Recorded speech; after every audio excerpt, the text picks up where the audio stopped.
ஜெபம் பண்ண கடவோம்.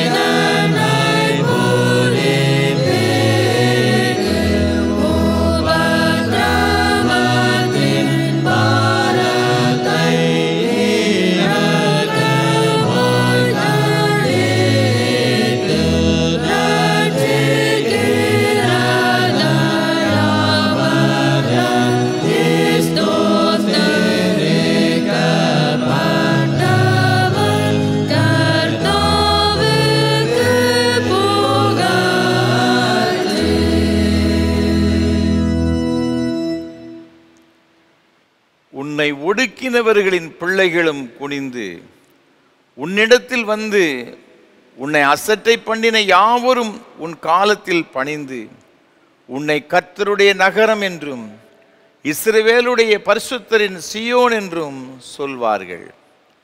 மகா பரிசுத்தமும் அன்பும் கிருபைகளும் நிறைந்த பரலோக பிதாவே, இது மகிமையான ஆராதனை வேளைக்காக நன்றி செலுத்துகின்றோம். ஆண்டவர் எங்கள் மத்தியில் எழுந்தருளி உம்முடைய பிரசன்னத்தினால் நிறைத்து இந்த திவ்ய நற்கர ஆராதனையில் ஒவ்வொருவருக்கு ஆசீர்வாதமாக்கி தரும்படியாக நாங்கள் ஜெபிக்கின்றோம். விசேஷமாக அப்பத்தை பிட்கையிலே தம்மை வெளிப்படுத்தி உம்முடைய அளவற்ற கிருபையினாலும் அன்பினாலும் நிறைத்து இந்த ஆராதனை ஆசீர்வாதமாக்கி தர வேண்டும் என்று மீட்பர் இயேசு கிறிஸ்துவின் பரிசுத்த நாமத்தில் ஜெபிக்கிறோம் தூய பிதாவே, ஆமேன். ஆராதனைக்கு ஆரம்பமாக ஆண்டோடைய பரிசுத்த நாமத்துக்கு மகிமை உண்டாக கீதம் 261 பாமாலை 207 பாடவும். கர்த்தாவின் தாசரே எக்காலம் ஊதுங்கள். கீதம் 261 பாமாலை 207 பாடுவோம்.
நின்றபடியே பிரார்த்தனை செய்வோமாக.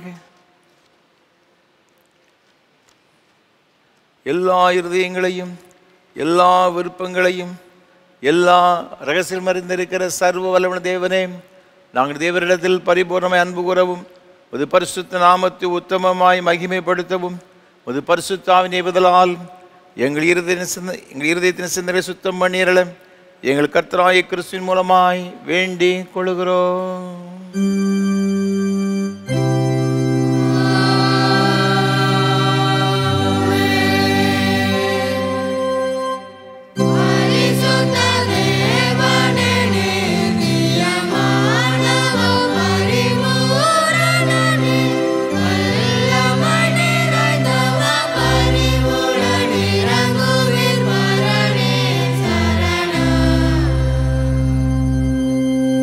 Horizon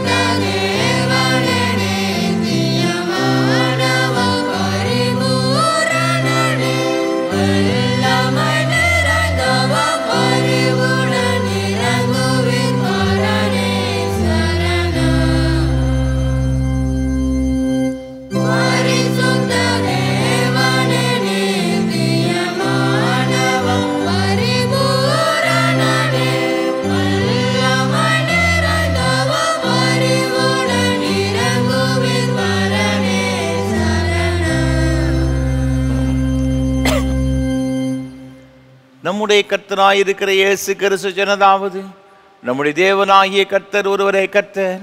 உன் தேவனாகிய கர்த்தரிடத்தில் உன் முழு இதயத்தோடும் முழு ஆத்மாவோடும் உன் முழு மனதோடும் உன் முழு பலத்தோடு அன்பு கூறுவாயாக என்பதை பிரதான கற்பனை. இதற்கு ஒப்பாயிருக்கிற இரண்டாம் கற்பனை என்னவென்றால், உன்னிடத்தில் நீ அன்பு கூறுவது போல் பிறனிடத்தில் அன்பு கூறுவாய் என்பது. இவைகள் பெரிய கற்பனை ஒன்றுமில்லை. இவ்விரண்டு கற்பனைகளின் நியாயப்பிரமாண முழுமையும் தீர்க்க தரிசனங்களும் அடங்கி இருக்கிறது என்பதே.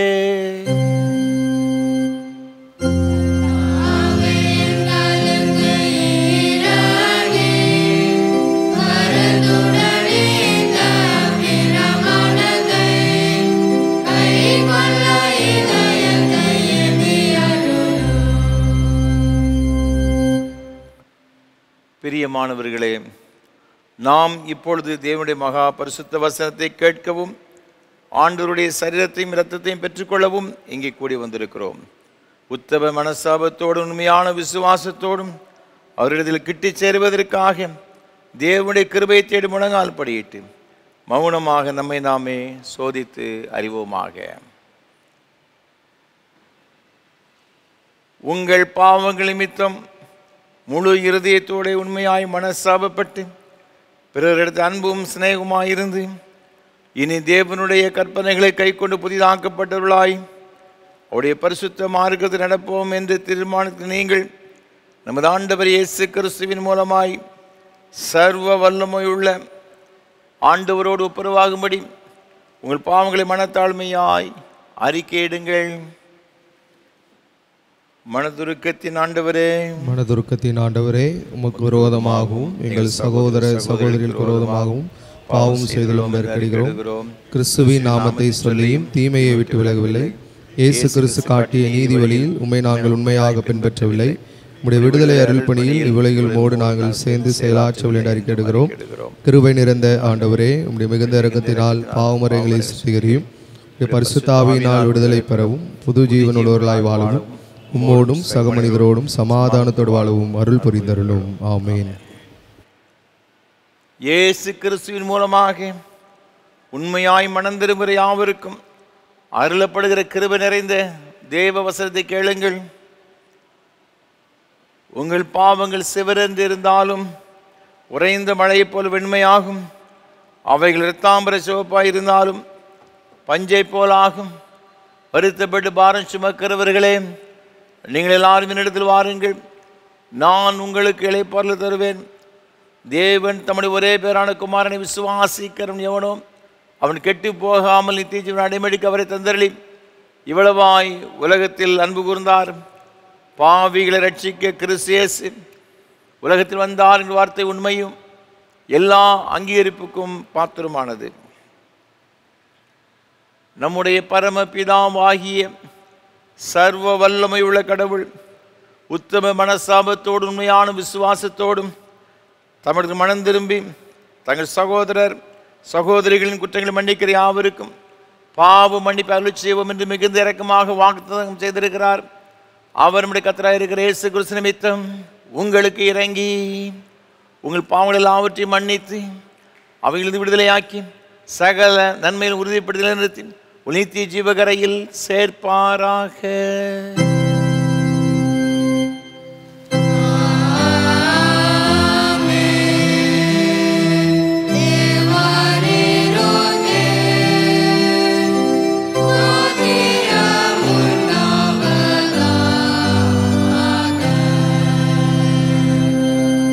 கர்த்தர் உங்களோடு இருப்பாராக.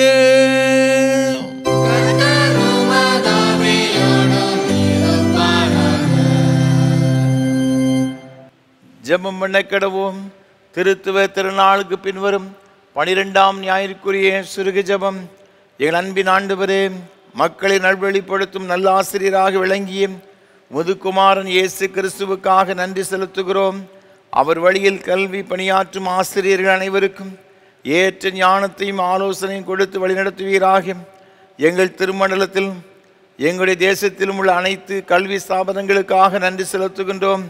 எதிர்வரும் காலங்களிலும் உம்முடைய பிள்ளைகள் செய்கிற கல்வி பணி மிக சிறப்பாக அமைய கிருபை செய்ய வேண்டும் என்று ஆண்டவர் இயேசு கிறிஸ்துவின் மூலமாய் வேண்டிக் கொள்கிறோம்.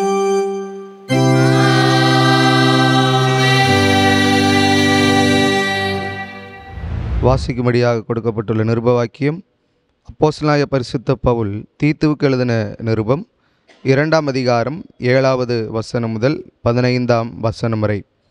தீத்து 2ஆம் அதிகாரம் 7வது வசனம் முதல். நீயே எல்லாவற்றிலும் உன்னை நற்கிரியைகளுக்கு மாதிரியாக காண்பித்து, எதிரியானவன் உங்களை குறித்து பொல்லாங்கு சொல்லுகிறதற்கு ஒன்றுமில்லாமல் வெட்கப்படத்தக்கதாக உபதேசத்திலே விகற்பமில்லாதவனும் நல்லொழுக்கமுள்ளவனும் குற்றம் பிடிக்கப்படாத ஆரோக்கியமான வசனத்தை பேசுகிறவனுமாயிருப்பாயாக. வேலைக்காரர் நம்முடைய இரட்சகராகிய தேவனுடைய உபதேசத்தை எல்லாவற்றிலும் அலங்கரிக்கத்தக்கதாக தங்கள் எஜமான்களுக்கு கீழ்ப்படிந்திருந்து எதிர்த்து பேசாமல் எல்லாவற்றிலும் பிரியமுண்டாக நடந்து கொள்ளவும், திருடாமல் இருந்து சகல விதத்திலும் நல் உண்மையை காண்பிக்கவும் புத்தி சொல்லு. ஏனெனில் எல்லா மனுஷருக்கும் இரட்சிப்பை அளிக்கத்தக்க தேவ கிருபையானது பிரசன்னமாகி, நாம் அவபக்தியையும் லௌகீக இச்சைகளையும் வெறுத்து தெளிந்த புத்தியும் நீதியும் தேவ பக்தியும் உள்ளவர்களாய் இவ்வுலகத்திலே ஜீவனம் பண்ணி, நாம் நம்பியிருக்கிற ஆனந்த பாக்கியத்துக்கும் மகாதேவனும் நமது இரட்சகருமாகிய இயேசு கிறிஸ்துவினுடைய மகிமையின் பிரசன்னமாகுதலுக்கும் எதிர்பார்த்து கொண்டிருக்கும்படி நமக்கு போதிக்கிறது. அவர் நம்மை சகல அக்கிரமங்களில் நின்று மீட்டுக்கொண்டு தமக்குரிய சொந்த ஜனங்களாகவும் நற்கிரியைகளை செய்ய பக்தி வைராக்கியம் உள்ளவர்களாகவும் நம்மை சுத்திகரிக்கும்படி நமக்காக தம்மை தாமே ஒப்பு கொடுத்தார். இவைகளை நீ பேசி போதித்து சகல அதிகாரத்தோடும் கடிந்துகொள். ஒருவனும் உன்னை அசட்டை பண்ண இடம் கொடாதிருப்பாயாக என்பது. இது ஆண்டவரின் திருவார்த்தை.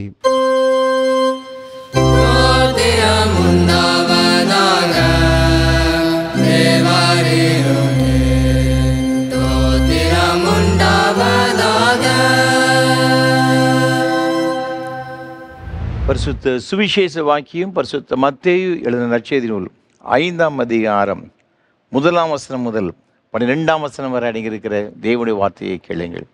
பரிசுத்த மத்தேயு எழுதின நற்செய்தி நூல் 5ஆம் அதிகாரம் 1ஆம் வசனம் முதல்.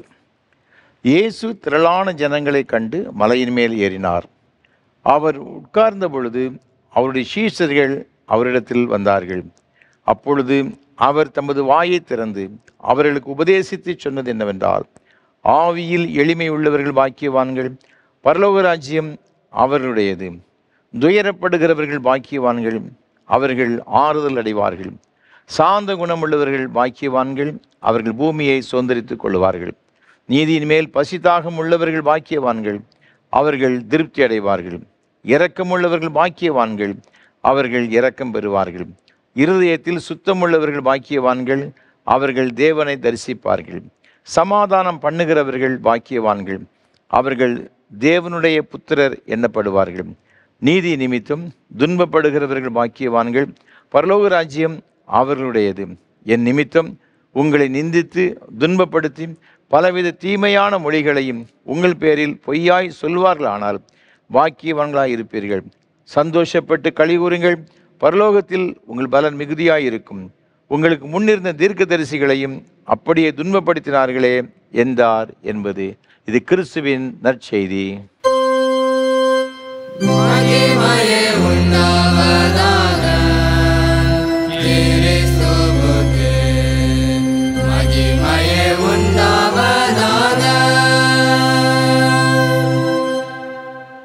வானத்தையும் பூமியையும்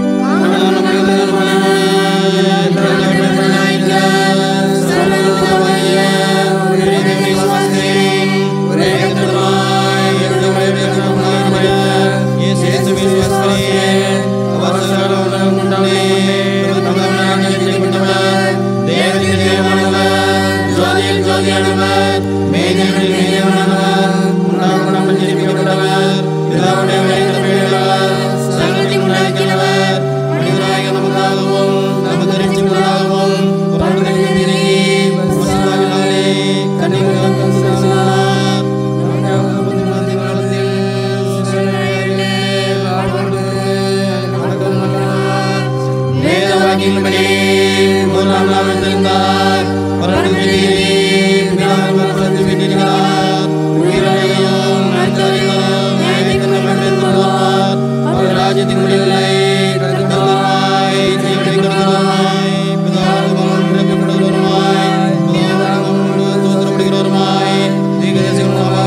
ஆண்டோடைய வார்த்தையை கேட்பதற்கு ஆயத்தமாக கீதம் 266 பாமாலை 203 பாடுவோம்.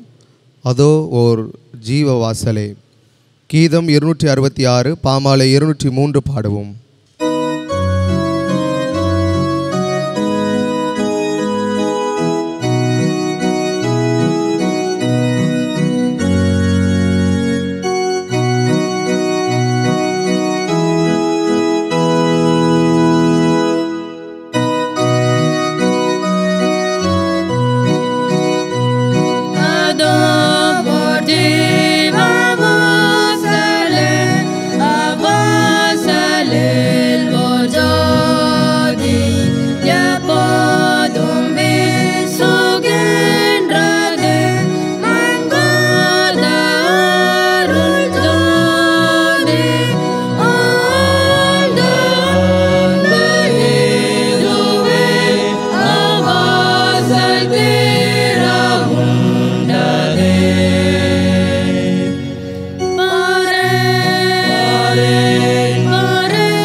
உட்காருங்கள். கர்த்தரும் உலக இரட்சகருமான இயேசு கிறிஸ்துவின் ஈடு இணையற்ற நாமத்தினாலே இந்த ஆராதனை வேளையிலே பங்கெடுக்கும்படி வந்திருக்கிறவங்க அனைவரையும் அன்போடு வாழ்த்துகிறேன், வரவேற்கிறேன். ஆண்டவருடைய கிருபையும் ஆசீர்வாதமும் உங்களோடு கூட இன்றும் என்றும் சதா காலங்களிலும் நிலைத்திருப்பதாக. ஒவ்வொரு வாரமும் உங்களோடு கூட சேர்ந்து கர்த்தரை ஆராதிப்பேன் மிகுந்த மகிழ்ச்சி அடைகிறேன். கர்த்தரை துதிக்கிறேன், ஸ்தோத்தரிக்கிறேன். விசேஷமாக இந்த நல்ல வாய்ப்புகளை நமக்கு தந்து கொண்டு வருகிற நம்முடைய அன்பிற்கும் மரியாதைக்கும் உரிய அருமையான ஐயா சாது சுந்தர் செல்வராஜ் ஐயா அவர்களுக்காக கர்த்தரை துதிக்கிறேன், ஸ்தோத்தரிக்கிறேன். நம்ம எல்லாரும் ஆண்டவருடைய ஆசீர்வாதங்களை பெற்றுக்கொள்ள வேண்டும். ஆண்டவரை ஆராதிக்க வேண்டும் என்ற ஒரு பெரிய ஒரு தரிசனத்தோடு கூட சாதையா அவர்கள் நமக்கு ஏற்படுத்தி கொடுத்திருக்கிறார்கள். கர்த்தர் தாமே சாதையா அவர்களையும் அவர் செய்து கொண்டு வருகிற ஏஞ்சல் தொலைக்காட்சி ஊழியங்கள் மற்றும் இயேசு ஊழியங்களை அபரிவிதமாய் ஆசீர்வதிப்பாராக. நம்முடைய தனி ஜெபங்களிலே, குடும்ப ஜெபங்களிலே சாதையா அவர்களுக்காக அப்படி ஊழியங்களுக்கு ஜெபிப்போம். ஆண்டவருடைய ஆசீர்வாதங்களை பெற்றுக்கொள்வோம். விசேஷமாக ஒவ்வொரு வாரமும் இந்த ஆராதனை வேளையை நாங்கள் மிகுந்த ஜெபத்தோடும் அதிக பிரயாசத்தோடும் உங்களுக்கு வழங்கி கொண்டு வருகிறோம். ஒரு ஜெபங்கள் அதிகமாக எங்களுக்கு தேவை. எனக்காக, என்னோடு கூட இந்த ஊழியத்தில் பங்கெடுத்து கொண்டு வருகிற ஒவ்வொரு கர்த்தருடைய பிள்ளைகளுக்காகவும் தினந்தோறும் நீங்கள் ஜெபிக்க மறவாதிருக்கும்படி உங்கள் மிகுந்த அன்போடு நான் கேட்டுக்கொள்கிறேன். ஆலயங்கள் இல்லாத இடத்தில் வசித்து கொண்டிருக்கிற அருமையான கர்த்தருடைய பிள்ளைகள், அது மாத்திரமல்ல வயோதிப நிலைமை இருக்கிற அருமையான பெரியோர்கள், ஆலயத்திற்கு செல்ல முடியாத சூழ்நிலையிலே இந்த ஆராதனைகளை மிகுந்த ஆசீர்வாதமாக இருப்பது என்னை நான் மிகுந்த மகிழ்ச்சி அடைகிறேன். கர்த்தரை துதிக்கிறேன், ஸ்தோத்திரிக்கிறேன். இந்த ஆராதனை வேளை மிகுந்த ஜெபத்தோடும் அதிக பிரயாசத்தோடும் உங்களுக்கு வழங்கி கொண்டு வருகிறோம். அது மாத்திரமல்ல, இந்த ஆராதனை வேளையை ஒளிப்பதிவு செய்வதற்கு ஏராளமான தேவைகள் உண்டு. கர்த்தர் உங்கள் உள்ள தேவைன்னு சொன்னால் நீங்கள் தாராளமாக நீங்கள் தாங்க முன் வரலாம். நிச்சயமாக அதனுடைய ஆசீர்வாதங்களை இம்மையிலும் மறுமையிலும் ஆயிரமாக பெற்றுக்கொள்வீர்கள் என்பதில் சந்தேகம் கிடையாது. இந்த நாளிலும் இந்த ஆராதனை வேளையை நமக்கு தாங்க முன் வந்திருக்கின்ற தஞ்சாவூரை சேர்ந்த அருமையான ஒரு குடும்பத்தினருக்காக ஆண்டவரை துதிக்கிறேன், ஸ்தோத்திரிக்கிறேன். நம்முடைய ஊழியங்களை அதிகமாய் நேசிக்கின்றவர்கள், நம்முடைய ஊழியத்தை பல வகையிலே ஜெபத்தினாலும் மற்ற எல்லா விதத்திலும் தாங்குகின்ற அருமையான குடும்பத்தினர், அதற்காக கர்த்தரை துதிக்கிறேன், ஸ்தோத்திரிக்கிறேன். இந்த அருமையான குடும்ப தலைவருக்காக, தலைவிக்காக, தேவன் அவளுக்கு கொடுத்த அருமையான மகனுக்காக ஆண்டவரை துதிக்கிறேன், ஸ்தோத்திரிக்கிறேன். கர்த்தர் தாமே அருமையான குடும்பத்தின் பிள்ளைகள் ஒவ்வொருவரையும் அபரிவிதமாய் ஆசீர்வதிப்பாராக. யோவேல் தீர்க்கதரிசன புஸ்தகம் 2ஆம் அதிகாரம் 26ஆம் வசனத்தில் வேதம் சொல்லுகிறபடியே, நீங்கள் சம்பூர்ணமாக சாப்பிட்டு திருப்தி அடைந்து உங்களை அதிசயமாய் நடத்தி வந்த உங்கள் தேவனாகிய கர்த்தருடைய நாமத்தை துதிப்பீர்கள். என் ஜனங்கள் ஒருபோதும் வெட்கப்பட்டு போவதில்லை என்ற வார்த்தையின்படி ஆண்டவர் சம்பூர்ணமான ஆசீர்வாதங்களை இந்த பிள்ளைகளுக்கு கொடுத்து அதிசயங்களை காண செய்து ஒரு நாள் வெட்கப்பட்டு போகாதபடிக்கு நிறைவான நன்மைகளையும் ஆசீர்வாதங்களையும் கர்த்தர் தாமே இந்த குடும்பத்தின் பிள்ளைகள் ஒவ்வொருவருக்கும் கொடுத்து ஆசீர்வதிப்பாராக. அது மாத்திரமல்ல, இந்த ஊழியங்களுக்காய் பல வகையிலே உதவி செய்கின்ற உங்கள் எல்லாருக்காகவும் ஆண்டவர் துதிக்கிறேன், ஸ்தோத்தரிக்கிறேன். எங்களுக்காக ஜெபத்திலே தாங்குகிற பிள்ளைகள், உதவி செய்கிற பிள்ளைகள் ஒவ்வொருவரையும் ஆண்டவர் தாமே தொடர்ந்து ஆசீர்வதிப்பாராக. தேவ கிருபை நம் அனைவரோடு கூட இருந்து வழிநடத்துவதாக. ஆமேன், ஆமேன். கர்த்தர் நம்மோடு கூட பேசும்படியாக ஒரு நிமிடம் தலைவணங்கி நாம் ஜெபம் செய்வோம். நேசிக்கிற நல்ல தகப்பனே, உம்முடைய திருவார்த்தைகளை கேட்க வந்திருக்கிறோம். எங்களோடு கூட பேசும் இன்றைக்கு நாங்கள் கேட்கிற உம்முடைய வார்த்தைகள் எங்கள் ஒவ்வொருடைய ஆவி, ஆத்மா, சரீரத்திற்கு மிகவும் ஆசீர்வாதமாக இருக்கவும், நாங்கள் கிறிஸ்துவுக்குள் பலப்படவும், கர்த்தருக்காய் வைராக்கியமுள்ளவர்களாக வாழவும் ஆண்டவரே இந்த வார்த்தைகளை பலப்படுத்தும்படி நாங்கள் ஜெபிக்கிறோம். என்னை தாழ்த்தும் உமது கரத்தில் ஒப்புக் கொடுக்கிறோம். கர்த்தர் பொறுப்படுத்திக் கொள்வீராக. மகிமையான காரியங்களை நீ செய்வீராக. எங்கள் மீட்பர் இயேசு கிறிஸ்துவின் பரிசுத்த நாமத்தை ஜெபிக்கிறோம் தூய பிதாவே. ஆமேன், ஆமேன். மீண்டும் உங்கள் அனைவரையும் அன்போடு கூட வாழ்த்துகிறேன். கர்த்தருடைய கிருபை அனைவரையும் தாங்கி ஆதரித்து பலப்படுத்துவதாக. இன்றைக்கு நாம் சிந்திக்கும்படியாக நமக்கு கொடுக்கப்பட்டிருக்கின்ற தியான பொருள் திருச்சபையின் கல்வி பணி. திருச்சபையின் கல்வி பணி என்பதை இன்றைக்கு நம்மளோடு கூட பகிர்ந்து கொள்ள விரும்புகிறேன்.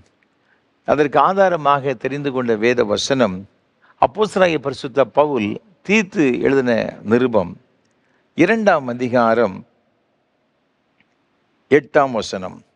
எதிரியானவன் உங்களை குறித்து பொல்லாங்கு சொல்லுகிறதற்கு ஒன்றுமில்லாமல் வெட்கப்படத்தக்கதாக உபதேசத்திலே விகற்பம் இல்லாதவனும் நல்லொழுக்கம் உள்ளவனும் குற்றம் பிடிக்கப்படாத ஆரோக்கியமான வசனத்தை பேசுகிறவனுமாய் இருப்பாயாக. அப்போஸ்தலனாகிய பரிசுத்த பவுல் தீத்துவுக்கு எழுதும் பொழுது அவர் சொல்லுகின்றார், உபதேசத்திலே விகற்பம் இல்லாதவர்கள், நல்லொழுக்கம் உடையவர்கள், குற்றம் பிடிக்கப்படாத ஆரோக்கியமான வசனத்தை பேசுகிறவர்கள் இருக்க வேண்டும் என்று சொல்லப்பட்டிருக்கிறது. ஒரு திருச்சபையின் கல்வி பணி என்பது ஆண்டவருடைய உபதேசத்தை இந்த ஜனங்களுக்கு நன்றாக போதித்து கற்றுக் கொடுத்து கிறிஸ்துவுக்குள் பலப்படுத்தி கிறிஸ்துவுடைய விருப்பத்தை நிறைவேற்றுவதுதான் இந்த திருச்சபையின் கல்வி பணி. இது தீத்துவுக்கு ஏன் இது அவர் சொல்றாரு அப்படின்னு பார்த்தீங்கன்னா, இந்த தீத்து கிரேத்தா தீவில் ஒரு திருச்சபையிலே போதகராக இருந்து பணி செய்து கொண்டு வருகிறார். ஆண்டுடைய ஊழியத்தை செய்து கொண்டு வருகிறார். இந்த கிரேத்தா தீவுக்காரங்க எப்படிப்பட்டவங்க என்பதை நமக்கு நன்றாக நாம் அறிந்திருக்கிறோம். இதே தீத்துக்கள் நிருபம் 1ஆம் அதிகாரத்தில் நாம் வாசித்து பார்க்கும் பொழுது 12ஆம் வசனம் சொல்லுகிறது, கிரேத்தா தீவார் ஓயா பொய்யர், துஷ்ட மிருகங்கள், பெருவயிற்று சோம்பேறிகள் என்று அவர்களில் ஒருவனாகிய அவர்கள் தீர்க்கதரிசியானவனே சொல்லியிருக்கிறார். இந்த கிரேத்தா தீவை பற்றி சொல்லப்பட்டிருக்கிறது. அவங்களுடைய நேச்சர் என்ன அப்படின்னு பார்த்தீங்கன்னா பொய் சொல்லுகிறதா, ஓயாத பொய்யர் என்று சொல்லப்பட்டிருக்கிறது. அவங்க வாயிலிருந்து உண்மையெல்லாம் வர்றது என்பது ரொம்ப ரேர் பார்த்துக்கிடுங்க. ஒருவேளை சபையிலும் இப்படிப்பட்ட ஒரு காரியங்கள் பரவி இருக்கலாம். ஏன்னா இந்த தீவுக்காரங்க தான் சபையில் சேர்ந்துருக்கிறாங்க. ஒருவேளை ஒரு பேரளவுக்கு விசுவாசியாக இருந்தாலும் கூட அவருடைய தனிப்பட்ட வாழ்வில் இப்படிப்பட்ட காரியங்கள் நினைச்செல்லாம் இருக்கலாம். அங்கே யூதர்கள் இருக்கிறாங்க. அவர்கள் எப்படிப்பட்டவர்கள் நீங்கள் பார்த்தீங்கன்னா 10ஆம் வசனம் சொல்லப்பட்டு இருக்கிறது, விசேஷமாக விருத்த சேதனம் உள்ளவர்கள், அடங்காதவர்களும் வீண் பேச்சுக்காரரும் மனதை மயக்குகிறவர்களுமாய் இருக்கிறார்கள். அவர்களுடைய வாயை அடக்க வேண்டும். அவர்கள் இழிவான ஆதாயத்துக்காக தகாதவைகளை உபதேசித்து முழு குடும்பங்களையும் கவிழ்த்து போடுகிறார்கள். அப்போ இங்கே விசுவாசிகள் என்று சொல்லப்படுகிற இந்த மக்கள் என்ன செய்கிறாங்க அப்படின்னு பார்த்தீங்கன்னா திருச்சபையை நாசப்படுத்தி கொண்டிருக்கிறாங்க, குடும்பங்களை கவிழ்த்து போடுகிறார்கள் என்று சொல்லப்பட்டிருக்கிறது. ஆகவே இந்த திருச்சபையின் மக்களுக்கு ஒரு சரியான ஒரு உபதேசிக்க வேண்டும், கற்றுக் கொடுக்க வேண்டும் என்று இங்கு பவுல் இந்த தீத்துவுக்கு எழுதுகின்றதை நாம் பார்க்கின்றோம். அப்படி என்றால் ஒரு சபை கர்த்தருக்கு பிரியமுள்ள ஒரு சபையாக இருக்க வேண்டும் என்றால் என்ன செய்ய வேண்டும்? அந்த திருச்சபைக்கு எப்படிப்பட்ட ஒரு உபதேசம், எப்படிப்பட்ட ஒரு டீச்சிங் தேவைப்படும் என்பதை குறித்து ஒரு சில காரியங்களை நான் இன்றைக்கு உங்களோடு கூட பகிர்ந்து கொள்ள விரும்புகின்றேன். நாம் எபேசியர் நிருபத்தில் வாசித்து பார்க்கும் பொழுது 4ஆம் அதிகாரம் 12ஆம் வசனத்தில் வேதம் இவ்வாறாக சொல்லுகிறது. என்ன சொல்லுகிறது சொன்னால், பரிசுத்தவான்கள் சீர்பொருந்தும் பொருட்டு சுவிசேஷ ஊழியத்தின் வேலைக்காகவும் கிறிஸ்துவின் சரீரமாகிய சபையானது பக்தி விருத்தி அடைவதற்காகவும். அப்போ கிறிஸ்துவின் சரீரமாகிய சபை பக்தி விருத்தி அடைய வேண்டும் என்று சொன்னால் என்ன இருக்கணும் அப்படின்னு பார்த்தீங்கன்னா, பரிசுத்தவான்கள் சீர் பொருந்த வேண்டும் என்று முதலாவது சொல்லப்பட்டிருக்கிறது. இரண்டாவதாக அந்த வசனத்தில் சொல்லப்பட்டிருக்கிறது சுவிசேஷ ஊழியத்தின் வேலை என்று சொல்லப்பட்டிருக்கிறது. முதலாவது நாம் பார்க்கின்றோம், பரிசுத்தவான்கள் சீர் பொருந்த வேண்டும். நீங்கள் கேட்கலாம், ஒரு சபையில் பரிசுத்தவான்கள் யார் ஐயா? அங்குள்ள ஊழியக்காரர்கள், நம்ம பொதுவாக போதகர்கள், சுவிசேஷகர்கள், அப்போஸ்தலர்கள், தீர்க்கதரிசிகள், மேய்ப்பர்கள், இவர்களை தான் நம்ம ஒரு பரிசுத்தவான்கள் அந்த லிஸ்ட்டில் நம்ம நினைச்சிருக்கணும் வச்சிருக்கிறோம். பார்த்துக்கிடுங்க, நீங்கள் வேதத்தை வாசித்து பார்த்தீங்கன்னா மிக நன்றாக சொல்லப்பட்டு இருக்கிறது. இங்கே 1ஆம் அதிகாரம் எபேசியர் நிருபத்தில் 1ஆம் வசனம் சொல்லுகிறது, தேவனுடைய சித்தத்தினாலே இயேசு கிறிஸ்துவுடைய அப்போஸ்தலனாகிய பவுல் எபேசுவிலே கிறிஸ்து இயேசுவுக்குள் விசுவாசிகளாயிருக்கிற பரிசுத்தவான்களுக்கு எழுதுகிறதாவது. அப்போ இந்த சபையில் உள்ள விசுவாசிகள் யார் அப்படின்னு பார்த்தீங்கன்னா பரிசுத்தவான்கள். பாருங்க, கிறிஸ்து இயேசுவுக்குள் விசுவாசிகளாயிருக்கிற பரிசுத்தவான்களுக்கு எழுதுகிறதாவது. அப்போ ஒரு சபையில் ஊழியக்காரர்கள் மாத்திரம் கிடையாது, அந்த சபையில் உள்ள எல்லா விசுவாசிகளும் பரிசுத்தவான்கள்.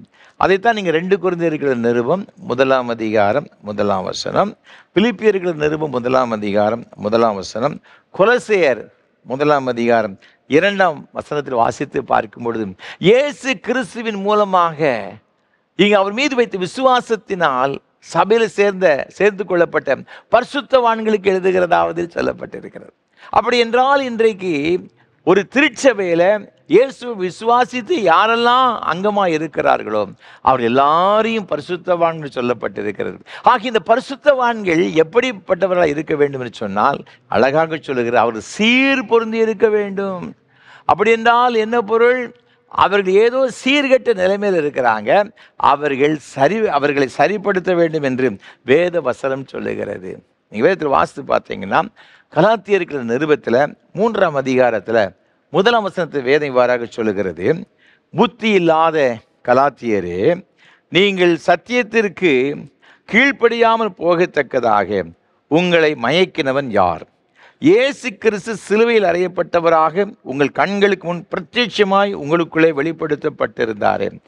இந்த கலாத்திய திருச்சபை குறித்து ஆண்டவர் சொல்லுகிறார், புத்தி இல்லாத கலாத்தியரே.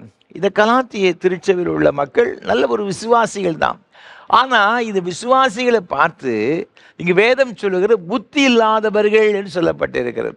அப்படி என்றால் இந்த பரிசுத்தவான்கள் என்று அழைக்கப்பட்டிருக்கிற சபையார் ஏதோ ஒரு காரியத்தில் அவங்க சீர்கட்டு போய் இருக்கிற நிமித்தமாகத்தான் அந்த விசுவாசிகளை பார்த்து வேதம் சொல்லுகிறது புத்தி இல்லாதவர்கள். ஏன் அப்படின்னு பார்த்தீங்கன்னா 3ஆம் வசனம் சொல்லுகிறது, அவர்கள் ஆவியினாலே ஆரம்பம் பண்ணின நீங்கள் இப்பொழுது மாம்சத்தினாலே முடிவு பெற போகிறீர்களோ, நீங்கள் இத்தனை புத்தியினரா என்று வேதம் சொல்லப்பட்டிருக்கிறது. அப்போ ஆவியில் ஆரம்பம் பண்ணாங்க. ஆரம்ப காலத்தில் விசுவாசிகளாக இருந்த பொழுது அவர்களைப் போல ஒரு பெரிய பரிசுத்தவான்கள் யாரும் கிடையாது. ஆவியில் ரொம்ப அனலாக இருந்திருக்கிறாங்க. ஊழியக்காரர்கள் அதிகமாக நேசித்திருக்கிறாங்க. நீங்கள் தொடர்ந்து வேதத்தில் வாசித்து பார்க்கும் பொழுது நீங்கள் 4ஆம் அதிகாரத்தில் 15ஆம் வசனம் சொல்லுகிறது, அப்பொழுது நீங்கள் கொண்டிருந்த ஆனந்த பாக்கியம் எங்கே? உங்கள் கண்களை பிடுங்கி எனக்கு கொடுக்கக்கூடுமானால் அப்படியும் செய்திருப்பீர்கள் என்று உங்களுக்கு சாட்சியாக இருக்கிறேன். இதே பவுல் சொல்லுகிறாரு, என்ன சொல்றாரு? உன் கண்ணை பிடிங்க எனக்கு தான் அப்படின்னு சொன்னா கூட நீங்க தந்துருவீங்க, இதுக்கு நான் சாட்சியா இருக்கிறேன். இந்த பவுல் தான் இந்த சபையை பற்றி சொல்றாரு, புத்தி இல்லாத கலாத்தியர். ஏனென்றால் ஆரம்ப காலத்தில் ஆவியில் ஆரம்பம் பண்ணினாங்க. போக போக போக மாம்சத்தில் கொண்டு போய் தன்னுடைய வாழ்க்கையை முடிக்கிற மக்களாக இது விசுவாசிகள் காணப்பட்டார். அன்பான ஆண்டுடைய பிள்ளைகளே, நம்முடைய அநேகருடைய வாழ்க்கையில் ரட்சிக்கப்பட்ட புதுதில் ஆண்டவர் மீது வைத்திருந்த அன்பு, அதிகமாய் பைபிளை வாசிக்கிறது, ஜெபம் பண்ணுகிறது, முழுகிற ஜெபங்களில் பங்கு பெறுகிறது, உபவாச ஜெபங்களில் பங்கு பெறுகிறது, ஆராதனையில் பங்கு பெறுகிறது, ரொம்ப ஆக்டிவாக இருந்தோம். பார்த்துக்கிடுங்க. நாள் செல்ல செல்ல செல்ல சில பாடுகள், சில நெருக்கங்கள், உபத்திரவங்கள், உலகத்தினுடைய இச்சைகள், ஆசாபாசங்கள் வரும் பொழுது ஆண்டவர் விட்டு விலகி சென்று விடுகிறோம். இவருடைய நிலைமையை நீங்கள் பார்த்தீங்கன்னா, ஒரு காலத்தில் கிறிஸ்து மீது விசுவாசம் வச்சுருந்தாங்க. பிறகு சில தவறான உபதேசங்களை இவர்களுக்கு யாரோ வந்து போய்த்திருக்கிறாங்க.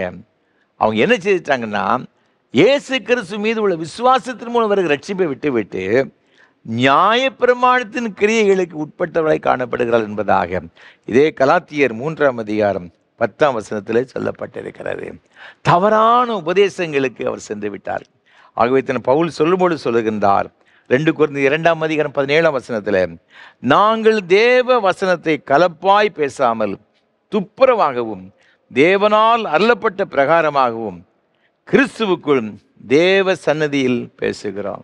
அதனால தான் பவுல் சொல்றாரு, நான் எப்போ பிரசங்கம் பண்ணினாலும் கூட கலப்படமில்லாத ஒரிஜினல் அந்த வேத வசனத்தை தேவ சமூகத்தில் வந்து பேசுகிறோம். அப்போ இந்த திருச்சபைக்கு ஏன் இந்த கலப்படம் இல்லாத ஒரு உபதேசம் தேவைப்படுதுன்னு பார்த்தீங்கன்னா, இவர்கள் ஆவியிலே ஆரம்பம் பண்ணினவர்கள் ஆவியிலே கொண்டு போய் முடிக்க வேண்டும் தன்னுடைய வாழ்க்கையை. மாம்சத்தில் போய் மாம்சத்துடைய கிரியைகளுக்கு உட்பட்டு விடக்கூடாது என்பதற்காகத்தான் சரியான ஒரு உபதேசம், கலப்படமில்லாத உபதேசம் நமக்கு தேவை. இன்றைக்கு நம்முடைய சுற்றிலும் நிறைய பேர் பிரசங்கம் பண்ணுறாங்க. நீங்கள் மொபைல் ஆன் பண்ணீங்கன்னா, யூடியூப் ஆன் பண்ணீங்கன்னா ஏகப்பட்ட பிரசங்கங்கள் இருக்கிறது. ஆனால் நீங்கள் நலமானதை என்ன செய்தால் சோதித்து அறியணும். எத்தனையோ பேர் கிறிஸ்துவின் மீது உள்ள நம்பிக்கையை விட்டு விட்டு தன்னுடைய சுய பிரஸ்தாபப்படுத்த நிறைய பேர் இருக்கிறாங்க. தனக்கு ஃபாலோவர்ஸ் அப்படிப்பட்டவர்கள் என்ன செய்ய ஏற்படுத்தி கொடுக்குறாங்க. சில தாளந்துகளை, சில ஆண்டவர் சில கிஃப்ட் அவங்களுக்கு கொடுத்ததை நாளடைவில் என்ன செய்தாங்கன்னு பார்த்தீங்கன்னா, இது எனக்கு வந்தது, எனக்கு வந்தது, தன்னை மேன்மைப்படுத்த ஆரம்பித்து விடுகிறார்கள். எனக்கு இவ்வளோ ஃபாலோவர்ஸ் இருக்கிறாங்க சொல்லி மேன்மைப்படுத்துகிற அநேக மக்களை நாம் பார்க்கிறோம். ரொம்ப கேர்ஃபுல்லாக இருக்கணுங்க, கேர்ஃபுல்லாக இருக்கணும். எந்த சூழ்நிலையிலும் கிறிஸ்துவுக்கு வருகின்ற மகிமையை நாம் எடுத்துக்கொள்ளக்கூடாது. கிறிஸ்து மீது வைத்த விசுவாசத்தை விட்டு விலகி நியாயப்பிரமாணத்தின் கிரியைகளுக்கு இந்த கலாத்திய சபை சென்று விட்டது. அது மாத்திரமல்ல, திருச்சபையில் நீங்கள் ஆதி காலத்தில் காணப்பட்ட இன்னொரு பிரச்சனை என்ன அப்படின்னு பார்த்தீங்கன்னா, நீங்கள் கொரிந்தியர் நிருபத்தை நீங்கள் வாசித்து பார்க்கும் பொழுது 1ஆம் அதிகாரம் 10ஆம் வசனத்தை பாருங்க. சகோதரரே, நீங்கள் எல்லாரும் ஒரே காரியத்தை பேசவும் பிரிவினைகள் இல்லாமல் ஏக மனதும் ஏக யோசனையும் உள்ளவர்களாய் சீர்பொருந்தி இருக்கவும் வேண்டும் என்று நம்முடைய கர்த்தராகிய இயேசு கிறிஸ்துவின் நாமத்தினாலே உங்களுக்கு புத்தி சொல்லுகிறார். பவுல் சொல்றாரு, இந்த கொரிந்து சபையை பார்த்து சொல்லுகிறாரு, உங்களுக்குள்ளாக பிரிவினை இருக்கக்கூடாது, ஒரே காரியத்தை பேசணும், ஏக மனது ஏக யோசனை உங்களுக்குள்ள இருக்கணும். ஏன்னா இந்த திருச்சபைக்குள்ள சில பிரச்சனைகள் வர ஆரம்பித்து விட்டது. அவன் சொல்ற 12ஆம் வசனத்தை பாருங்க. நான் பவுலை சேர்ந்தவன் என்றும், நான் அப்பல்லோவை சேர்ந்தவன் என்றும், நான் கேபாவை சேர்ந்தவன் என்றும், நான் கிறிஸ்துவை சேர்ந்தவன் என்று சொல்லுகிறபடியால் நான் இப்படி சொல்லுகிறேன். கிறிஸ்து பிரிந்திருக்கிறாரா? பவுலா உங்களுக்காய் சிலுவையில் அறையப்பட்டான், பவுலின் நாமத்தினாலேயா ஞானஸ்தானம் பெற்றீர்கள். பவுல் சொல்றாரு, உங்களுக்குள்ள சில குரூப்பிஸ் இருக்கிறது, பாலிடிக்ஸ் இருக்கிறது. நான் கேபாவை சார்ந்தவன், பவுலை சார்ந்தவன், அது மாத்திரமல்ல நான் அப்பல்லோவை சார்ந்தவன் சொல்லி ஒவ்வொரு ஊழியக்காரன் பிறகு நீங்கள் போய்கிட்டு இருக்கிறீங்க, பின்னால் போய்கிட்டு கொண்டு இருக்கிறீங்க. இது தவறான ஒரு காரியம். யாரும் உங்களுக்கு சிலுவை அறையப்படவில்லை, இயேசு மாத்திரம்தான் அறையப்பட்டார். ஆக இன்றைக்கு நம்ம எந்த ஒரு ஊழியரும் நமக்கு ரோல் மாடல் கிடையாதுங்க. நமக்கு ரோல் மாடல் இயேசு கிறிஸ்து மாத்திரம்தான். ஊழியர்கள் ஆண்டவருடைய வார்த்தையை சொல்லுகின்ற ஒரு தூதன் மாதிரி தான், ஒரு மெசேஜர், அவ்வளவுதான். அவர்கள் நமக்கு கடவுளாய் மாறிவிட முடியாது. நமக்கு அவர்கள் ரோல் மாடல் இருந்து அவர்களை முன்னிறுத்தி செய்ய முடியாது. எல்லாரும் பலவீனம் உள்ளவர்கள். அவர்கள் சொல்லுகிற வார்த்தைகளை கேட்டு, அது சொல்லுகிற வார்த்தைகள் கர்த்தருடைய வார்த்தையே தானா அப்படின்னு நம்ம சரியா நம்ம அனலைஸ் பண்ணிக்கிட்டோம். அதன்படி நடக்கும்பொழுது மாத்திரம்தான் நம்முடைய வாழ்க்கை சீர் பொருந்தினதாக இருக்க முடியும். இந்த கலாத்திய சபையில் இன்னொரு பயங்கரமான ஒரு காரியம் காணப்படுது பாருங்க. நீங்கள் அதே 3ஆம் அதிகாரத்தில் பார்த்தீங்கன்னா 3ஆம் வசனம் சொல்லுகிறது, பொறாமையும் வாக்குவாதமும் பேதங்களும் உங்களுக்குள் இருக்கிறபடியால் நீங்கள் மாம்சத்திற்குரியவளாக இருந்து மனுஷ மார்க்கமாய் நடக்கிறீர்கள் அல்லவா. இந்த சபையில் இன்னொரு பிரச்சனை, பொறாமை இருந்துச்சு, வாக்குவாதம், பேதங்கள். இதெல்லாம் யார்கிட்ட இருக்குன்னு பார்த்தீங்கன்னா ஆவிக்குரியவன்கிட்ட இருக்காது, மாம்சத்துக்குரியவன் தான் இருக்கணும். நான் ரட்சிக்கப்பட்டுட்டேன், நான் அபிஷேகம் பண்ணப்பட்டிருக்கிறேன் அப்படின்னு சொல்லிட்டு நமக்குள் வைராக்கியம் இருக்கிறது வைத்துக் கொள்ளுங்களேன், நமக்குள் கசப்பு இருக்கிறது வைத்துக் கொள்ளுங்களேன், நம் ஆண்டவரை துக்கப்படுத்துவோம். நாம் ஆவிக்குரியவர்கள் அல்ல. ஆவியானுடைய பிரசன்னத்தை நம்மால் உணர முடியாது. அவர் தருகிற கிருபை நம்மால் பெற்றுக்கொள்ள முடியாது. எவ்வளவுதான் முயற்சித்தாலும் நாம் மாம்சத்துக்குரிய அந்த காரியத்தில் தான் நம்ம இருப்போம். பார்த்துக்கிடுங்க, இந்த சுவாபங்கள் நமக்கு இருக்கும் பட்சத்தில். அது மாத்திரமல்ல, நீங்கள் 5ஆம் அதிகாரத்துக்கு வரும்பொழுது இதை விட பயங்கரமான ஒரு காரியம் இருக்கிறது. பவுல் சொல்லுகிறார், 1 கொரிந்தியர் 5ஆம் அதிகாரம் 1ஆம் வசனத்தில், உங்களுக்குள்ளே விபச்சாரம் உண்டென்று பிரசித்தமாய் சொல்லப்படுகிறது. ஒருவன் தன் தகப்பனுடைய மனைவியை வைத்து கொண்டிருக்கிறானே, அது அஞ்ஞானிகளுக்கும் சொல்லப்படாத விபச்சாரமாக இருக்கிறதே. அப்போ எவ்வளோ ஒரு பயங்கரமான ஒரு நிலைமை பாருங்க. இப்படிப்பட்ட காரியம் செய்தவனை நீங்கள் உங்களை விட்டு நீக்காமலும் துக்கப்படாமலும் இருமாப்படைந்திருக்கிறீர்களே. இப்படி பகிரங்கமா தகப்பனுடைய மனைவி வைத்திருக்கிறான் ஒருத்தன், ஆனால் அவர்களை சபை விட்டு நீக்கலை. என்ன பெரிய பணக்காரனாக இருக்கலாம், செல்வாக்கு மிகுந்தவனாக இருக்கலாம், இவங்க இருமாப்படைந்திருக்கிறாங்க. எவ்வளோ ஒரு மோசமான ஒரு நிலைமையில் இந்த சபை இருக்கிறது. இவை அனைத்திற்கும் மேலாக இந்த சபையை பற்றி நீங்கள் 1ஆம் அதிகாரத்தில் வாசித்து பார்க்கும் பொழுது சொல்லப்பட்டிருக்கிறது 7ஆம் வசனத்தில், நீங்கள் யாதொரு வரத்திலும் குறைவில்லாதவர்களாய் நம்முடைய கர்த்தராகிய இயேசு கிறிஸ்து வெளிப்படுவதற்கு காத்திருக்கிறீர்கள். இந்த சபையில் ஒரு பெரிய ஒரு ஆசீர்வாதம் என்னன்னு பார்த்தீங்கன்னா, ஆவிக்குரிய எல்லா வரங்களையும் பெற்ற ஒரு சபை. இந்த கொரிந்தியருக்கு எழுதின நிருபத்தில் தான் 9 வரங்களை பற்றி மிக அழகாக எழுதப்பட்டிருக்கிறது. அது மாத்திரமல்ல, இந்த சபையை பற்றி பவுல் சொல்றாரு, ஆண்டோடைய வருகையை ரொம்ப ஆவரம் எதிர்பார்த்திருக்கிறாங்களாம்.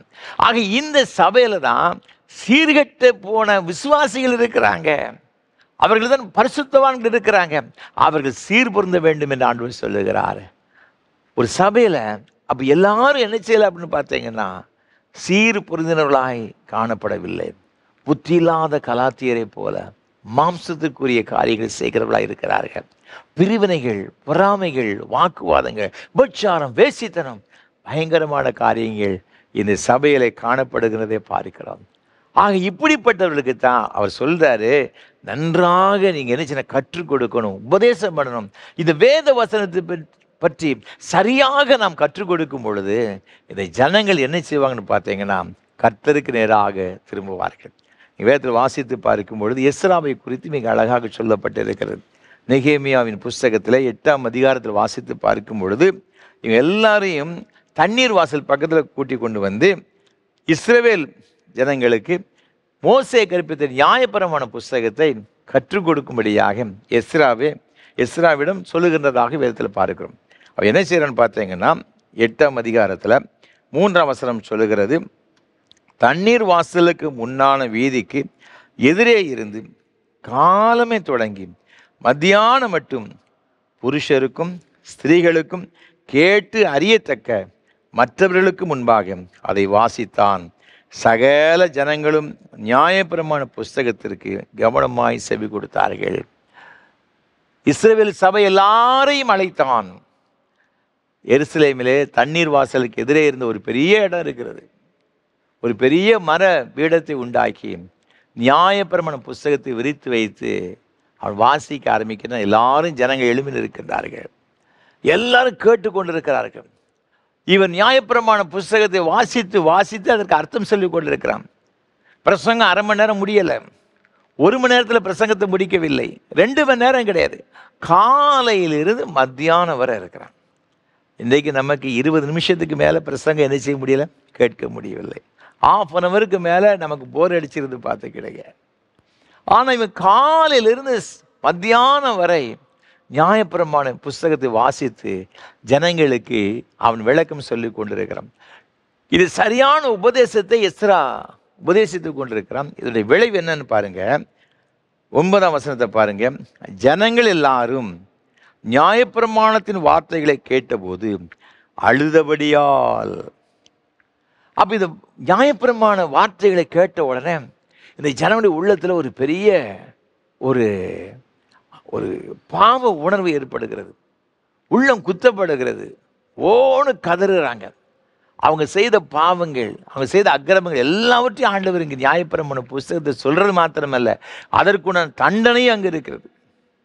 பாகம் 28ஆம் அதிகாரம் முதல் 14 வசனத்தை வாசித்து பார்ப்போம்னு சொன்னால் அதில் சொல்லப்பட்டிருக்க ஆசீர்வாதங்கள் ஏராளமாக இருக்கிறது.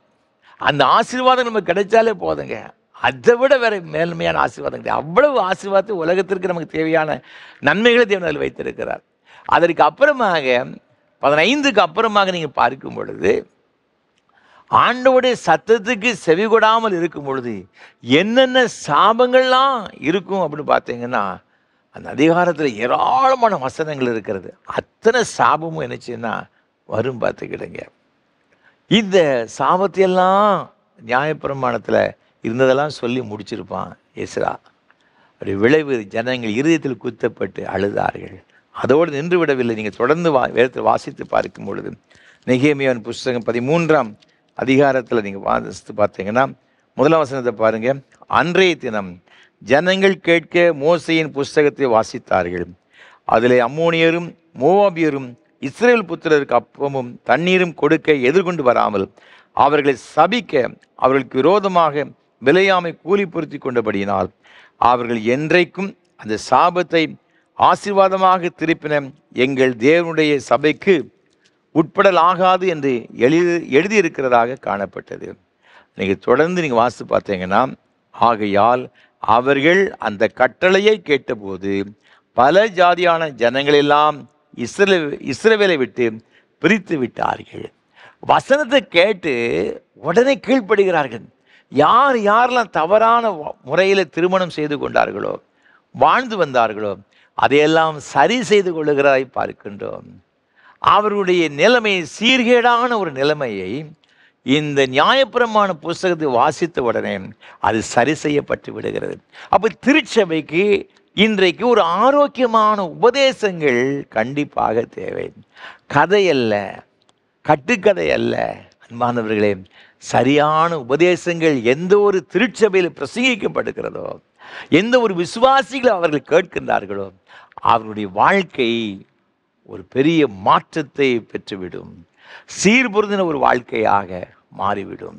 தேவன் அதை என்ன செய்கிறார்னு சொன்னால் அதை விரும்புகிறார். இன்றைக்கி நம்முடைய வாழ்க்கை எப்படிப்பட்ட ஒரு வாழ்க்கையாக இருக்கிறது நாம் சிந்தித்து பார்க்க வேண்டும். அன்பான ஆண்டுடைய பிள்ளைகளே, நம்ம நிறைய வேதத்தை வாசிக்கணும். கர்த்தர் என்னெல்லாம் சொல்லியிருக்கிறாரு அது வாசிக்கிறது மாத்திரமல்ல, அதை தியானித்து அதன்படி நடக்கும் பொழுது நம்முடைய வாழ்க்கையில் ஒரு பெரிய ஒரு ஆசீர்வாதம். அப்போ திருச்சபையில் பரிசுத்தவான்கள் சீர் பொருந்தினர்களாக இருப்பதற்காகத்தான் இந்த உபதேசங்கள், இந்த டீச்சிங்ஸ் அவர்களுக்கு கற்றுக் கொடுக்கப்படுகிறது. இரண்டாவதாக இது சபையில் என்ன இருக்கணும், எதை கற்றுக் கொடுக்கணும்னு ஆண்டவர் விரும்புகிறார் அப்படின்னு பார்த்தீங்கன்னா, அது எபேசியர் 4ஆம் அதிகாரத்தில் இங்கே பாருங்கள், வேதம் மிக அழகாக சொல்லுகிறது. 12ஆம் வசனத்தை வாசித்து பார்க்கும் பொழுது இங்கு பவுல் சொல்லுகின்றார், பரிசுத்தவான்கள் சீர்பொருந்தும் பொருட்டு சுவிசேஷ ஊழியத்தின் வேலைக்காகவும் கிறிஸ்துவின் சரீரமாகிய சபையானது பக்தி விருத்தி அடைவதற்காகவும் பரிசுத்தவான்கள் சீர்பொருந்த வேண்டும். இரண்டாவது சுவிசேஷ ஊழியத்தின் வேலைக்காக. அப்போ இந்த திருச்சபையின் விசுவாசிகள் சுவிசேஷ ஊழியத்திற்காக தன்னை அர்ப்பணிக்க வேண்டும், சுவிசேஷ ஊழியம் செய்ய வேண்டும் என்று நாம் சொல்லலாம். இன்றைக்கு எத்தனை பேருக்கு அப்படிப்பட்ட ஒரு வாஞ்சை இருக்கிறது நம்ம யோசித்து பார்க்கணும்.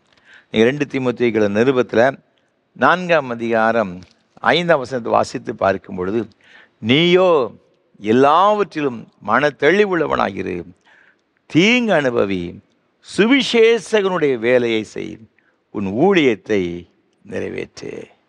அன்பான ஆண்டவருடைய பிள்ளைகளே, இந்த பவுல் அப்போஸ்தலன் மீண்டும் மீண்டும் நிருபங்கள் எழுதும் பொழுது, நீங்கள் சுவிசேஷகனுடைய வேலையை செய், சுவிசேஷகனாயிரு, நீ மற்றவர்களுக்கு கர்த்தரை பற்றி சொல்லணும். அவர் சொல்லுகிறது அவர் சொல்லுகிறது மாத்திரமல்ல, தன்னுடைய தனிப்பட்ட வாழ்க்கையிலும் கூட அவர் அப்படிப்பட்ட ஒரு காரியங்களை நினைச்சதார்னா செய்து கொண்டு வருகிறதை நாம் பார்க்கிறோம். நீங்கள் 1 கொரிந்தியர் நிருபத்தில் 9ஆம் வசனத்தை வாசித்து பார்க்கும் பொழுது 16ஆம் வசனம் சொல்கிறது, சுவிசேஷத்தை நான் பிரசங்கித்து வந்தும் மேன்மை பாராட்ட எனக்கு இடமில்லை, அது என் மேல் விழுந்த கடமையாக இருக்கிறது. சுவிசேஷத்தை நான் பிரசங்கியாதிருந்தால் எனக்கு ஐயம். ஏன் இந்த ஊழியத்தை செய்யணும், ஏன் இந்த சுவிசேஷத்தை பிரசங்கம் பண்ணணும்? வேதத்தை வாசித்து பார்க்கும் பொழுது மத்திய எழுதின சுவிசேஷம் 28ஆம் அதிகாரத்தில் வேதம் மிக அழகாக சொல்லுகிறது. மத்திய 28ஆம் அதிகாரத்தில் நீங்கள் பார்க்கும் பொழுது இங்கே 18ஆம் வசனம் சொல்லுகிறது, அப்பொழுது இயேசு சமீபத்தில் வந்து அவர்களை நோக்கி, வானத்திலும் பூமியிலும் சகல அதிகாரம் என கொடுக்கப்பட்டிருக்கிறது, ஆகையால் நீங்கள் புறப்பட்டு போய் சகல ஜாதிகளும் சீஷராக்கி பிதா குமாரன் பரிசுத்தாவி நாமத்தினாலே அவர்களுக்கு ஞானஸ்நானம் கொடுத்து. அப்போ நாம் ஆண்டவர் நமக்கு கொடுக்கின்ற கட்டளை என்னன்னு பார்த்தீங்கன்னா, போய் ஊழியம் நினைச்சேன்னா செய்யணும், சுவிசேஷ ஊழியத்தை செய்ய வேண்டும். மார்க்கு 16ஆம் அதிகாரத்தில் வாசித்து பார்க்கும்பொழுது 15ஆம் வசனத்தில், நீங்கள் உலகமெங்கும் போய் சர்வ சிருஷ்டிக்கும் சுவிசேஷத்தை நினைச்சிங்கன்னா பிரசங்கம் பண்ணுங்க என்று ஆண்டவர் சொல்லுகிறார். ஆகவே பவுல் அப்போஸ்தலன் சொல்லும் பொழுது கொலோசியர் 4ஆம் அதிகாரம் 4ஆம் வசனத்தில், திருவசனம் செல்லும்படியான வாசலை தேவன் திறந்தருளும்படி எங்களுக்காகவும் வேண்டிக் கொள்ளுங்க. ஏனென்றால் இந்த சுவிசேஷம், இந்த வேத வசனம் பிரசங்கிக்கப்படும் பொழுது ஜனங்கள் ஆண்டவருக்கு நேராக திரும்புகிறார்கள். ஆகவே லூக்கா எழுதின சுவிசேஷம் 15ஆம் அதிகாரம் 7ஆம் வசனம் 10ஆம் வசனத்தை வாசித்து பார்க்கும்பொழுது, மனம் திரும்புகிற ஒரு பாவி நிமித்தம் பரலோக ராஜ்யம் மிகுந்த சந்தோஷம் அடைகிறது. யாக்கோபுக்கு நிருபம் 5ஆம் அதிகாரத்தில் 20ஆம் வசனத்தை வாசித்து பார்க்கும் பொழுது, தப்பிப்போன மார்க்கத்தை உடைய ஒருவன் அவன் என்ன செய்தான்னு பார்த்தீங்கன்னா, அவன் மூலமாக ஒருத்தர் மனம் திரும்பினாச்சுன்னா, இங்கே வசனம் சொல்லுகிறது, தப்பிப்போன மார்க்கத்தில் நின்று பாவியை திருப்புகிறவன் ஒரு ஆத்மாவை மரணத்திலிருந்து ரட்சித்து திரளான பாவங்களை மூடுவான் என்று அறிய கடவன். அவன் திரளான பாவங்கள் நினைச்சிருவான்னா மூடுவான். இன்றைக்கு சுவிசேஷத்தை இன்றைக்கு பிரசங்கிக்கின்ற மக்கள் குறைந்து போனார்கள். பெரிய பெரிய கன்வென்ஷன் கூட்டத்தை நடத்துவதற்கு ஆட்கள் இருக்கிறாங்க, சபையில் பெரிய பெரிய மீட்டிங் நடத்துவதற்கு ஆட்கள் இருக்கிறாங்க. ஆனால் ஒவ்வொரு கிராமங்களிலேயாய் சென்று, கிராமங்கள் தோறும் சென்று ஆண்டுடைய வசனத்தை உபதேசம் பண்ணுவதற்கு, சொல்லுவதற்கு இன்றைக்கு ஆட்கள் கிடையாது. இன்றைக்கு நம்ம சுற்றிலும் இருக்கிற மக்கள் தேவையோடு கூட நிறைய பேர் இருக்கிறாங்க. கிறிஸ்துவர் அல்லாத நிறைய பேர் இருக்கிறாங்க, நிறைய சகோதரர் இருக்கிறாங்க.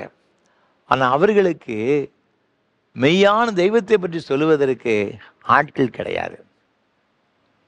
அவர்களுக்கு நாம் ஆண்டவரை பற்றி சொல்வோம் என்று சொன்னால், ஆண்டவர் தான் மெய்யான தெய்வம், ஆண்டவர் உங்களுடைய வாழ்க்கையின் எல்லா தேவைக்கும் போதுமானவர் என்று நாம் சொல்வோம் என்று சொன்னால், நிச்சயமாய் அவர்கள் ஆண்டவரை பற்றி அறிந்து கொள்வார்கள். நாம் நினைக்கலாம், நம்ம போய் சொன்னால் எங்கேயா கேட்பாங்க. இன்றைக்கு நாகரிகம் வளர்ந்து விட்டது. ஒரு காலத்தில் 20-30 வருஷத்துக்கு முன்னால் நம்ம சுவிசேஷ ஊழியம் செய்யும் பொழுது கிராமங்களில் போய் கொட்டடித்து பாட்டு பாடுவோம்.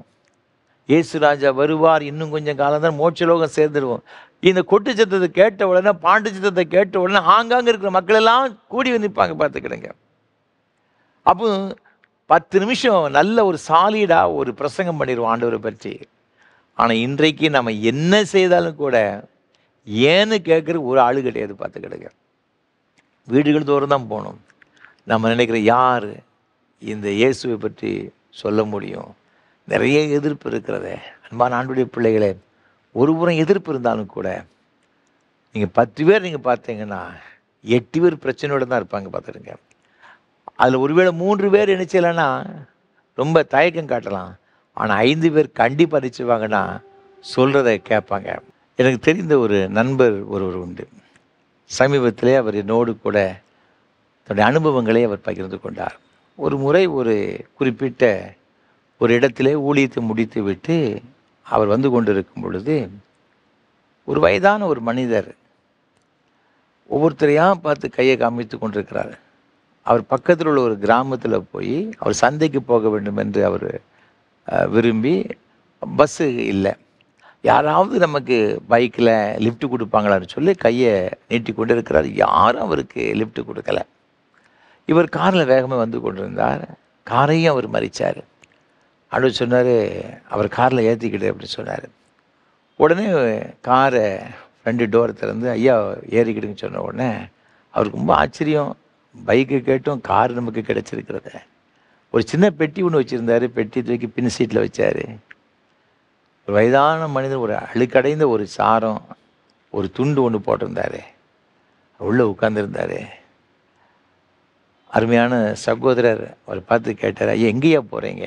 அவர் சொன்னார், ஐயா சந்தைக்கு போகிறேன்யா, எனக்கு பஸ் இல்லை, பஸ் இருந்தாலும் எனக்கு காசும் கிடையாது, சின்ன பொருட்களை வச்சுருக்கிறேன், இதை வியாபாரம் பண்ணுவேன், அதில் கிடைக்கிற சொற்ப வருமானத்தை வச்சு நான் குடும்பத்தை நடத்துகிறேன் அப்படின்னு சொன்னார். குடும்பத்தில் நீங்கள் யாரெல்லாம் இருக்கிறீங்க? அவர் சொன்னார், என் குடும்பத்தை போல ஒரு துக்கம் நிறைந்த ஒரு சபிக்கப்பட்ட ஒரு குடும்பம் இந்த உலகத்தில் யாருக்குமே இருக்காதுயா. எனக்கு 2 வாலிப பிள்ளைங்க பையங்க இருந்தாங்க. மூத்த மகன் ஒரு உயரமான இடத்துலேருந்து கீழே விழுந்தான். ஓடி போய் பார்க்கும்போது அவன் மரித்து போயிருந்தான். ரொம்ப வேதனை. என் மனைவி ரொம்ப துக்கப்பட்டா. அதை தொடர்ந்து சில காலங்கள் கழித்து வாலிப வயதுள்ள என்னுடைய மகன், 2வது மகன், அவன் தூக்கு போட்டு தற்கொலை செய்து கொண்டான். சொல்லும்போது அவருடைய கண்கள் அப்படியே கண்ணீர் கெட்டி நின்றது. இதை கேட்டு வேதனைப்பட்டு என் மனைவி அவங்களும் வியாதிப்பட்டு சீக்கிரத்தில் மரித்து போனாங்க. நான் மாத்திரம் தனியாக இருக்கிறேன், எனக்கு யாரும் ஆதரவு கிடையாது. அதற்கு அடுத்தபடியாக இன்னொரு கல்யாணத்தை ஒன்று முடித்தேன். சரி, பிற்காலத்தில் நமக்கு உதவியாக இருக்குமென்னு சொல்லி, அவன் ஒரு பேருக்கு இருக்கா ஐயா, ஆனால் அவளும் உண்மையான ஒரு பாசத்தில் என் மேலே இருக்கலை, ஏதோ வாழ்ந்து கொண்டு இருக்கிறோம்னு சொல்லி தேம்பி தேம்பி தேம்பி ஆட ஆரம்பித்து விட்டார். அப்போ அந்த அன்பு சகோதரருடைய கையை பிடிச்சிட்டு, கவலைப்படாதீங்க ஐயா, உங்களை நேசிக்கிற ஒருத்தர் இருக்கிறாரு, உண்மையாய் உங்கள் மீது அன்பு செலுத்துகிற ஒருத்தர் இருக்கிறாரு. யாரையா அது? அவர் இயேசு கிறிஸ்து. உங்களை நேசிக்கிறாரியா, உங்களுக்கு சமாதானத்தை கொடுப்பார், உங்களுக்கு ஆறுதல் கொடுப்பார். கவலைப்படாதீங்க. இனி வருகிற வாழ்க்கை ஒரு ஆறுதல் நிறைந்த சமாதானம் நிறைந்த ஒரு வாழ்க்கையாக மாறும். இந்த இயேசு உங்களுக்கு ஒரு சமாதானத்தை கொடுக்கும்படியாக நான் ஜெபம் பண்ணட்டுமா அப்படின்னு கேட்டார். ஐயா தயவு செய்து ஜெபம் பண்ணுங்க. அவர் கிறிஸ்துவர் அல்லாத ஒரு இந்து சகோதரர், அருமையான சகோதரரும் பாரத்தோடு கூட அவருக்காக ஜெபம் பண்ணாங்க. ஜெபம் பண்ணி முடிச்ச உடனே கண்களிலிருந்து தார தாரையாய் கண்ணீர் தேம்பி தேம்பி அழுதார்.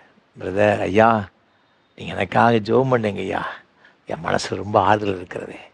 என் வாழ்க்கையில் இதே போல் ஒரு ஆறுதலை ஒரு நாளும் பெற்றது கிடையாது. இன்னைக்கு நீங்கள் கும்பிடுகிற இந்த சாமி இயேசு எனக்கு தந்திருக்கிறார் ஐயா, ஒரு நாள் மறக்க மாட்டேன் அப்படி சொன்னார். அன்பான ஆண்டவருடைய பிள்ளைகளே, நாம் நினைக்கிறோம் இவருக்கு எப்படி சுவிசேஷத்தை சொல்ல, இவன் கேட்பானா, இந்த மனுஷன் ஒரு சாதாரணமான ஒரு மனுஷன், இவனுக்கு நம்ம சொல்ல முடியுமா? அவனுக்காகவும் இயேசு கல்வாரி சிலுவையிலே அடிக்கப்பட்டார், உயிரை கொடுத்தாருங்க, இரத்தத்தை சிந்தினார். எல்லாரையும் ரட்சிக்கும்படியாக, மீட்கும்படியாக ஆண்டவர் இந்த உலகத்திலே மனித அவதாரம் எடுத்து வந்தார். நம்ம எல்லாரையும் தமிழ் சேர்த்து கொள்ளும்படியாக கல்வாரி சிலுவையிலே உயர்த்தப்பட்டார். இந்த உபதேசத்தை திருச்சபையின் மக்கள் கேட்டு நடக்க வேண்டும் என்பதற்காக ஆண்டவர் இதை கற்றுக் கொடுக்கும்படியாக சொல்லுகின்றார். பரிசுத்தவான்கள் சீர் பொருந்துகிறதற்கை மாத்திரமல்ல, சுவிசேஷனுடைய வேலையும் செய்ய வேண்டும். ஆண்டவர் நமக்கு கொடுத்த கட்டளைங்க. எல்லா இடத்துக்கும் உலகமெங்கும் போய் சர்வ சிருஷ்டிக்கும் சுவிசேஷத்தை பிரசங்கம் பண்ணுங்க. இன்றைக்கு நம்ம எத்தனை பேருக்கு நம்ம அதை சொல்லியிருக்கிறோம்? ஒரு தாயாரை பற்றி எனக்கு ஞாபகம் வருகிறது. 85 வயசு இருக்கும். அந்த அம்மா என்ன செய்வாங்கன்னு தெரியுமா? மேலே நாட்டில் டெலிஃபோன் டைரக்டரியை திருப்பி ஒவ்வொரு நம்பருக்காக கால் பண்ணுவாங்களாம். கால் பண்ணி சொல்லுவாங்களாம், ஐயா இயேசு உங்களை நேசிக்கிறார், ஜீசஸ் லவ்ஸ் யூ. இந்த வார்த்தை தான், இதுதான் சுவிசேஷம். இன்றைக்கு யாருமே என்னை நேசிப்பதற்கு இல்லையே, ஒருவருமே இல்லைன்னு சொல்லி கலங்கி கொண்டிருக்கிற இந்த நாட்களில் தகப்பனும் தாயும் கைவிடலாம், பெற்ற பிள்ளைகள் கைவிடலாம், மனைவி கைவிடலாம், கணவர் கைவிடலாம், இயேசு கைவிட மாட்டோம்னு சொல்ல வார்த்தை சொல்வதற்கு இன்றைக்கு யாரும் கிடையாது. இயேசு உன்னை நேசிக்கிறன்னு சொல்வதற்கு யாரும் கிடையாது. இன்றைக்கு இந்த அம்மா அதை சொல்லுவாங்களாம். ஒரு 100 பேருக்கு ஃபோன் பண்ணா அது ஒரு 4 பேர், அம்மா நீங்கள் சரியான நேரத்துக்கு ஃபோன் பண்ணீங்க ஐயா, நான் ஆறுலட்டு போய் ஒரு தவறான முடிவை நான் எடுக்க வேண்டும் எண்ணினேன், நீங்கள் சொன்ன வார்த்தை என்னை தேற்றியது. எத்தனை பேருக்கு ஆசீர்வாதமாக இருந்தது. எனக்கு தாளந்து கிடையாது, எனக்கு திறமை கிடையாது என்று சொல்லி கொண்டிருக்கலாம். இதெல்லாம் சாக்கும் போக்குங்க. ஆண்டவர் நல்லவர் என்று சொல்வதற்கு நம்ம தனியாக பைபிள் காலேஜ் படிக்கணுமா? இல்லைங்க. இயேசுவின் அன்பு நமக்கு இருந்தால் போதும், நம்ம சொல்லுவோம். அவர் சொல்கிறாரு, ஒரு திருச்சபையில் இந்த உபதேசம் இருக்கணும், இதை நீ கற்றுக் கொடுப்பா. பவுல் அதைத்தான் சொல்கிறாரு. எபேசு சபைக்கு சொல்லும்போது சொல்லுகிறார், தீத்துக்கு சொல்லும்போது சொல்லுகிறார், நீ இதை சொல், உபதேசத்தில் நீ ஆரோக்கியமான உபதேசத்தை அவங்களுக்கு போதி. இதுதாங்க ஆரோக்கியமான உபதேசம். இது கடிந்து கொள்கிறது மாதிரி இருக்கும், பார்த்துக்கங்க. ஆனால் அதைத்தான் ஆண்டவர் சொல்கிறாரு. கடைசியாக ஒன்றை சொல்லி நான் நிறைவு செய்ய விரும்புகிறேன். இந்த சபையானது எதை கற்றுக்கொள்ள வேண்டும்? தீத்துக்குள்ள நிருபம் 2ஆம் அதிகாரம் 14ஆம் வசனம் சொல்கிறது, அவர் நம்மை சகல அக்கிரமங்களிலிருந்து மீட்டுக்கொண்டு தமக்குரிய சொந்த ஜனங்களாகவும் நற்கிரிகளை செய்ய பக்தி வைராக்கியமுள்ளவர்களாகவும் நம்மை சுத்திகரிக்கும்படி நமக்காக தம்மை தாமே ஒப்பு கொடுத்தார். இவைகளை நீ பேசி போதித்து சகல அதிகாரத்தோடும் கடிந்து கொள், ஒருவனும் உன்னை அசட்டை பண்ண இடங்கூடாதிருப்பாயாக. அவர் சொல்றாரு, பவுல் சொல்றாரு தீத்துவுக்கு, நீ இதை பேசு, இதை போதிக்க வேண்டும். என்ன போதிக்கணும்? நற்கிரியைகளை செய்ய பக்தி வைராக்கியம் உடையவர்களாக இருக்கணும். விசுவாசிகள் சீர் பொருந்தவர்களாக இருக்க வேண்டும். விசுவாசிகள் சுவிசேஷ ஊழியத்தை செய்கிறவர்களாக இருக்க வேண்டும். விசுவாசிகள் நற்கிரியைகளை செய்ய அவர்கள் பக்தி வைராக்கியம் உடையவர்களாக இருக்க வேண்டும் என்று தேவன் எதிர்பார்க்கிறார். கடைசி காலத்தில் இயேசு கிறிஸ்து வரும் பொழுது ஒரு கூட்ட மக்களை பார்த்து சொல்கிறார், பிதாவினால் ஆசீர்வதிக்கப்பட்டவர்களே, உங்களுக்காக ஆயத்தம் பண்ணப்பட்ட ராஜ்யத்தை சுதந்திரத்துக் கொள்ளுங்கள் அப்படின்னு சொல்லிட்டு அவர் சொல்கிறாரு, நான் பசியாயிருந்தேன் எனக்கு போஜனம் கொடுத்தீங்க, தாகமாயிருந்தேன் தண்ணீர் கொடுத்தீங்க, நான் வியாதியாயிருந்தேன் என்னை பார்க்க வந்தீங்க, காவல் இருந்து என்னை விசாரிக்க வந்தீங்க சொல்லிக்கொண்டே போகிறார். இவன் கேட்குறாங்க, எப்போயா நீ காவலில் இருந்த, எப்போயா நீங்கள் பசியாக இருந்தீங்க, எப்போ நீங்கள் தாகமாக இருந்தீங்க? இந்த சிறியரில் ஒருவனுக்கு எதை செய்தீர்களோ அது எனக்கே செய்தீர்கள். வருகையில் அதற்கான பலனை நான் பெற்றுக்கொள்ளுங்க.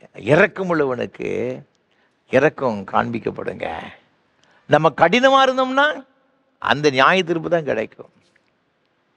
ஆகவே தன் வசனம் சொல்லுகிறது, நாம் நற்கிரியைகளில் ஐஸ்வர்யம் உள்ளவர்களாக இருக்க வேண்டும்.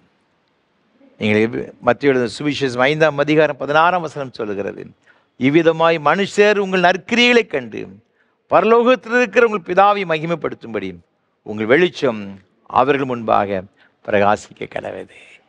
நம்ம வெளிச்சம் நம்மகிட்ட என்னையா வெளிச்சம் இருக்குன்னு நீங்கள் நினைக்கலாம். என்ன வெளிச்சம் தெரியுமா? நம்ம நற்கிரியைகளை செய்யும் பொழுது ஆண்டவர் நம்மை பிரகாசிக்கப்படுகிறார். இது என்ன செய்யுமா? பரலோகத்தில் இருக்கிற உங்கள் பிதாவை மகிமைப்படுத்தும்படி நாம் செய்கிற இந்த காரியங்கள் பரலோகத்தில் இருக்கிற தெய்வத்தை, பிதாவை நினைச்சுன்னா மகிமைப்படுத்துமா. அப்போ இந்த நற்கிரிகளை செய்யும் பொழுது அது நம்ம நினைச்சுதான்னா அது நம்ம வெளிச்சத்தில் நடக்கிறோம். நமக்குள்ளாக நம்மை தேவன் பிரகாசிக்கப்படுகிறார். ஆண்டவருடைய பிள்ளைகளே, இன்றைக்கி நம்முடைய வாழ்க்கையில் நாம் நற்கிரிகளை செய்ய பக்தி வைராக்கியம் உள்ளவர்களாக இருக்கிறோமா? ஏழைகளுக்கு இறங்குகிறோமா? ஏழைகளுக்கு தன் செவியை அடைத்து கொள்கிறவன் அவன் செபிக்கும் பொழுதும் ஆண்டவர் என்ன செய்ய மாட்டார்னா கேட்க மாட்டார். அப்படி சபிக்கப்பட்ட வசனம் சொல்லுகிறது. நம்ம அப்படிப்பட்டவர்களை இராதபடிக்கு நம்ம ஆண்டவர் விரும்புகின்ற, ஆண்டவர் எதிர்பார்க்கின்ற காரியங்களை செய்யும்படியாக நம்மை ஒப்பு கொடுப்போம். மேன்மையான ஆசீர்வாதங்களை பெற்றுக்கொள்வோம். அப்படிப்பட்ட கிருபைகளை கர்த்தர் தாமே நம்ம ஒவ்வொருக்கு தருவாராக. ஆமென். அர்ப்பணிப்பின் பாடலாக கீதம் 254 பாடுவோம். போசன தானும் உண்டோ திரு ராப்போசனம் போலுலகில். கீதம் 254, கிறிஸ்தவ கீர்த்தனை 307 பாடுவோம்.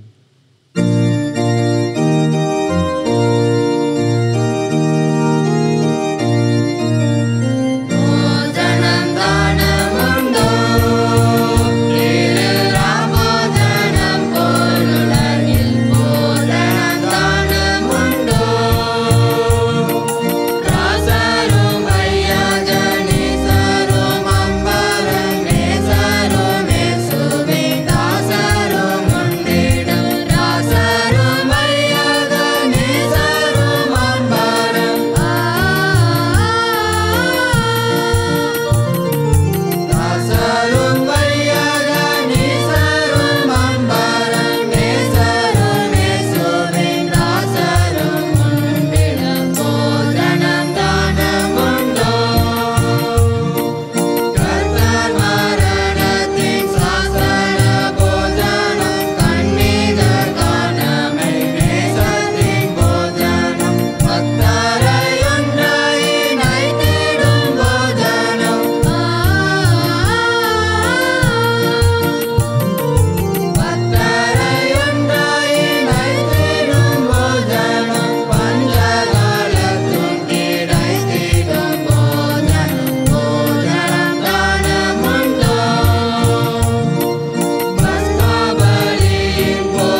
ஜெபம்.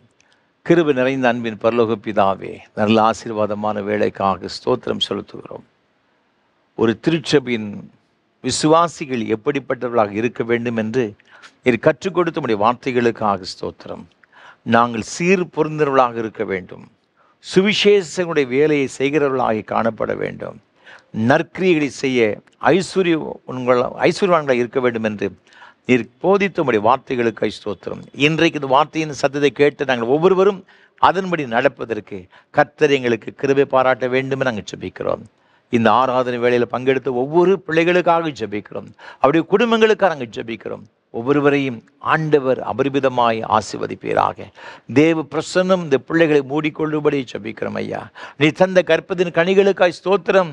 என்னுடைய குழந்தை செல்வங்களும் உடைய கரத்தில் அர்ப்பணித்து நாங்கள் ஜெபிக்கிறோம். இது சிறு வயது முதற்கொண்டே அப்பா உம்மை பற்றி அறிகிற அறிவிலும் ஞானத்திலும் வளர்த்திலும் தேவ கிருபையிலும் மனுஷ தயவிலும் அதிகமாய் விருத்தி அடைய நீர் உதவி செய்ய வேண்டும் நாங்கள் ஜெபிக்கிறோம் ஐயா. உமக்கு பிரியமுள்ள ஒரு பிள்ளைகளாகிற பிள்ளைகளை கர்த்தர் வளர்த்து தருவீராக சுவாமி. பலவீனமாக இருக்கிற குழந்தைகளுக்காக ஜெபிக்கிறோம் ஐயா. அந்த பலவீன வல்லமைகள் இயேசு கிறிஸ்துவின் நாமத்தில் முற்றிலுமாய் மாறும்படி நாங்கள் ஜெபிக்கிறோம். உம்முடைய ஜீவன், உம்முடைய இரத்தத்தின் வல்லமை உடைய பிள்ளைகளுடைய ஆவி ஆத்மா சரீரத்திற்குள் இறங்கி வரும்படி நாங்கள் ஜெபிக்கிறோம் ஐயா. அவளை ஆசீர்வதிங்க சுவாமி. அதே போல் படித்து கொண்டிருக்கிற பிள்ளைகளுக்கு விசேஷமாக ஜெபிக்கிறோம்.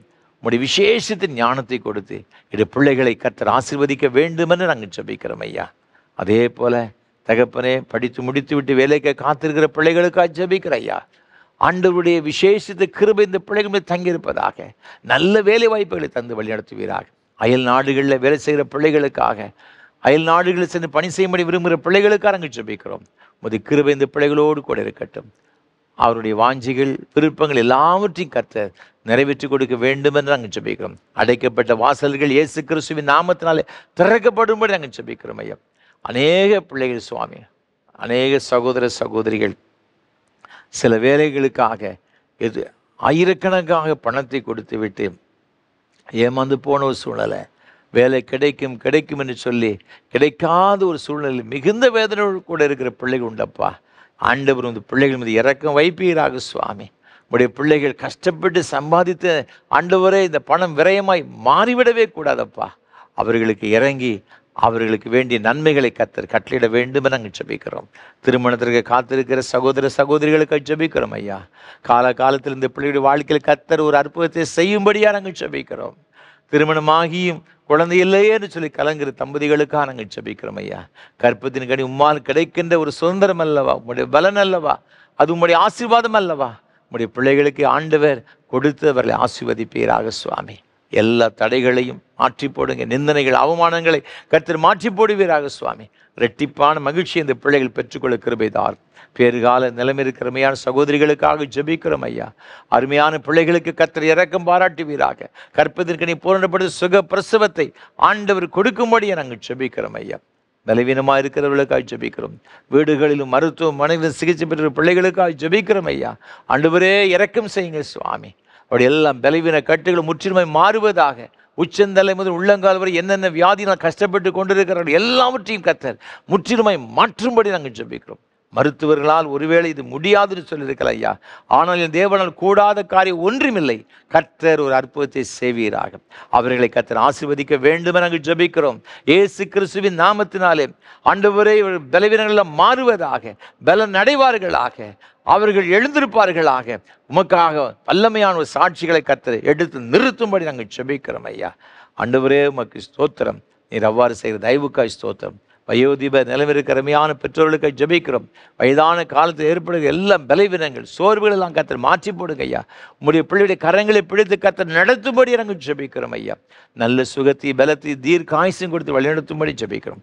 அநேக குடும்பங்களில் பிள்ளைகள் ரட்சிக்கப்படாத நிமித்தமாக குடிக்கும், வேசித்தனத்திற்கும், சூதாட்டத்திற்கும், ஆண்டவரே பல வகையான பாவங்களுக்கும் சிற்றின்பங்களுக்கும் அடிமைப்பட்டு கிடக்கிற நிமித்தமாக குடும்பங்கள் நிம்மதி கிடையாதப்பா, சமாதானம் கிடையாதப்பா. ஆண்டவரே நீ தயவா இறங்குவீராக. இயேசு கிறிஸ்துவின் இரத்தத்தினால் ஆண்டவரே இந்த பிள்ளைகளெல்லாம் ரட்சிக்கப்படும்படியாக ஜெபிக்கிறோம் ஐயா. எல்லா பாவ சிறையிருப்புகள் முற்றிலுமாய் மாறும்படி நாங்கள் ஜெபிக்கிறோம் ஐயா. இந்த பிள்ளைகளை கர்த்தர் விடுதலையாக்கும்படி நாங்கள் ஜெபிக்கிறோம். அநேக குடும்பங்களில் சுவாமி ஆண்டவர் சில பிரச்சனை நிமித்தமாக, கசப்புகள் நிமித்தமாக பிரிந்திருக்கிறாங்கப்பா. அதையெல்லாம் கர்த்தர் மாற்றி போடும்படி ஜெபிக்கிறோம் ஐயா. மனிதன் தனிமையாக இருப்பது நல்லதல்ல, அவனுக்கு ஏற்ற துணை உருவாக்குன்னு சொல்லி நீரே இந்த திருமணத்தை எல்லாம் ஏற்படுத்தி கொடுத்து குடும்பமாக்கினீர். ஆனாலும் பிசாசான் பல வகையிலே சுவாமி ஆண்டவர் இந்த பிள்ளைகளை வஞ்சித்து சுவாமி இருந்திருக்கிறீங்கப்பா. இது குடும்பங்கள் எல்லாம் இயேசு கிறிஸ்துவின் நாமத்தினால் ஒன்று சேரும்படியாக ஜெபிக்கிறோம் ஐயா. தடைகள் மாறட்டும் ஐயா, ஈகோ பிரச்சனைகள் மாறட்டும் ஐயா. உடைய பிள்ளைகளை உடைய கிருபையினால் நிரப்புங்க சுவாமி. தகப்பனே உமக்கு ஸ்தோத்திரம் ஐயா. இன்னும் என்னென்ன காரியங்களுக்காக உமது பிள்ளைகள் ஆண்டவரை உம்மை நோக்கி மன்றாடி கொண்டிருக்கிறார்கள். நியாயமாய் வர வேண்டிய நன்மை வரவில்லையே என்று சொல்லி கலங்குற பிள்ளைகளுக்காக ஜெபிக்கிறோம். உடைய பிள்ளைகளுடைய தேவைகளை கருத்து சந்தித்து ஆசீர்வதிப்பீராக. தொழில்கள் வியாபாரங்கள் செய்கிற பிள்ளைகளுக்காக மற்றும் என்னென்ன வேலைகள் செய்கிறார்களோ எல்லா வேலைகளிலும் ஆண்டவருடைய ஆசீர்வாதம் நிறைவாய் தங்கியிருக்கும்படியாக நாங்கள் ஜெபிக்கிறோம் ஐயா. உடைய பிள்ளைகள் ஒன்றில் கூட குறைப்பட்டு விடாதபடிக்கு கர்த்தர் காத்துக்கொள்வீராக. நீர் அவ்வாறு செய்கிற தயவுக்காக உமக்கு ஸ்தோத்திரம். இந்த ஆராதனை வேளை தாங்கி முன்வந்த அருமையான தஞ்சாவூரை சார்ந்த குடும்பத்தின் பிள்ளைகளுக்காக ஸ்தோத்திரம். அன்பு சகோதரருக்காக உடைய அன்புக்குரிய துணைவியா இருக்கிறாங்க ஜெபிக்கிறோம் ஐயா. நீங்க கொடுத்த நல்ல பணிக்காக உமக்கு ஸ்தோத்திரம் ஐயா. ஆண்டவர் வந்து பிள்ளைகளை கர்த்தர் ஆசீர்வதிக்கும்படி ஜெபிக்கிறோம் ஐயா. நல்ல சுகத்தையும் பலத்தையும் நீடித்த சுகவாழ்வையும் கொடுத்து ஆண்டவரே இந்த பிள்ளைகளை நீர் உயர்த்தும்படி நாங்கள் ஜெபிக்கிறோம் ஐயா. ஒரு நன்மை கூட குறைவில்லாதபடிக்கு எல்லாவற்றையும் நிறைவாய் பெற்றுக்கொள்ள நீர் உதவி செய்ய வேண்டும் நாங்கள் ஜெபிக்கிறோம் ஐயா. நீர் கொடுத்த அன்பு மகனுக்காக ஸ்தோத்திரம் ஐயா. அருமையான மகனை கர்த்தர் ஆசீர்வதிப்பீராக. உயர் கல்விக்காய் காத்திருக்கிற அருமையான மகனை ஆண்டவரே நீர் பொறுப்படுத்திக் கொள்வீராக சுவாமி. என் தேவனால் கூடாத காரியம் ஒன்றும் கிடையாதப்பா. உம்முடைய மகன் விரும்புகின்ற உயர் கல்வியை பெற்றுக்கொள்ள ஆண்டவரே நீ உதவி செய்வீராக. இயேசு கிறிஸ்துவின் நாமத்தினாலே ஆண்டவரே உம்முடைய மகனுக்காய் ஆசீர்வாதத்தின் வாசல்கள் திறக்கப்படும்படி நாங்கள் ஜெபிக்கிறோம் ஐயா. திறக்கப்படுவதாக இயேசுவின் நாமத்தினாலே உம்முடைய பிள்ளைகளை நீர் ஆசீர்வதிங்கப்பா, ஆசீர்வதிங்க. நீங்கள் அவ்வாறு செய்கிற தயவுக்காக உமக்கு ஸ்தோத்திரம். இந்த ஊழியத்திற்கு பல வகையில் உதவி செய்கிற ஜெபிக்கின்ற தாங்குகின்ற எல்லாருக்காய் ஸ்தோத்திரம். ஒவ்வொருவரையும் ஆசீர்வதியும், கிருபையினால் நிரப்பும். கணம் துதி மகிமை எல்லாம் உமக்கு செலுத்துகிற ஏற்றுக்கொள்ளும். ஆசீர்வதி. ஆண்டவர் இயேசு கிறிஸ்துவின் மூலமாக ஜெபிக்கிறோம் பரிசுத்த பிதாவே.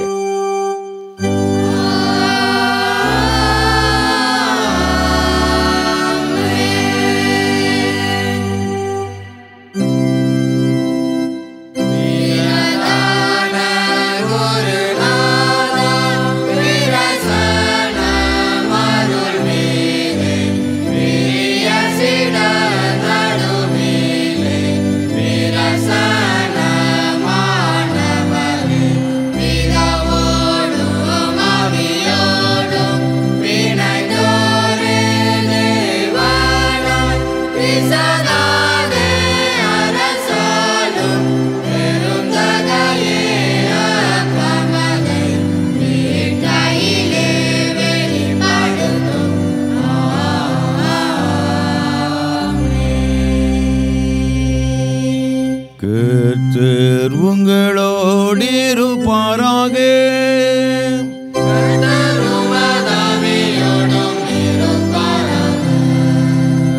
உங்கள் இதயத்தை உயர்த்திடுங்கள்.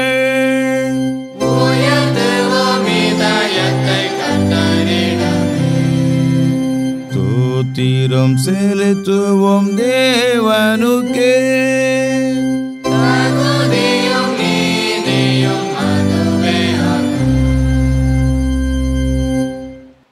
கர்த்தாவே, பரிசுத்த பிதாவே, சர்வ வல்லமை உள்ள நித்திய தேவனே, நாங்கள் எக்காலத்திலும் எவ்விடத்திலும் உமக்கு தோத்திரம் செலுத்துகிறது தகுதியும் நீதியும் விசேஷித்த கடமையுமாயிருக்கிறது.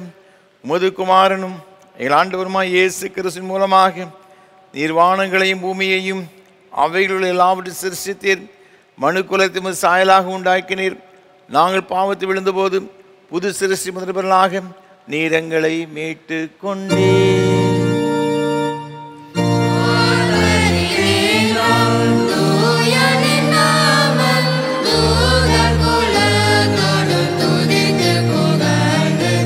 துதி மிகுந்த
ஆம் பிதாவே, நீர் பரிசுத்தர், நீர் தோத்தரிக்கப்பட்டவர்.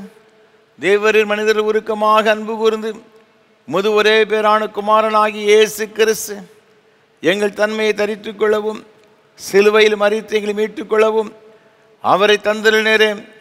அவர் சிலுவையில் ஒரே தினம் தம்மை ஏகபலியாக ஒப்புக் கொடுத்து சர்வலோகத்தின் பாவங்களை நிவர்த்தி செய்வதற்கு நிறைவும் பூரணமும் பொதுமான பலியையும் காணிக்கையையும் பரிகாரத்தையும் செலுத்துவதுமல்லாமல் தமது அருமையான மரணத்தை என்றைக்கு நினைப்பூட்டு ஞாபகத்தை நியமித்து தாம் திரும்ப வருமளவும் நாங்கள் அதை அனுசரித்து வரும்படி தமது பரிசுத்த சுவிசேஷத்தில் கட்டளையிட்டிருக்கிறாரே.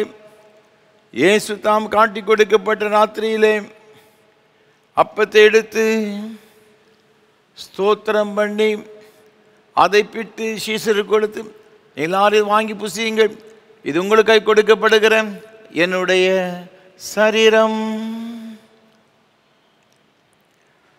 என்னை நினைவு கூறும்படி செய்தார். அப்படி ராபோஜன பண்ணின பின்பு பாத்திரத்தை எடுத்து ஸ்தோத்திரம் பண்ணி அவர்களுக்கு கொடுத்து, நீங்கள் எல்லாரும் இதில் பானம் பண்ணுங்கள், இது பாவம் பண்ணி புண்டாமணி உங்களுக்காக அநேகருக்கு சிந்தப்படுகிற புது உடன்படிக்கைக்குரிய என்னுடைய இரத்தம். இதை பானம் பண்ணும் பொழுதெல்லாம் என்னை நினைவு கூறும்படி இதை செய்யுங்கள் என்று திருவளம் பற்றினார்.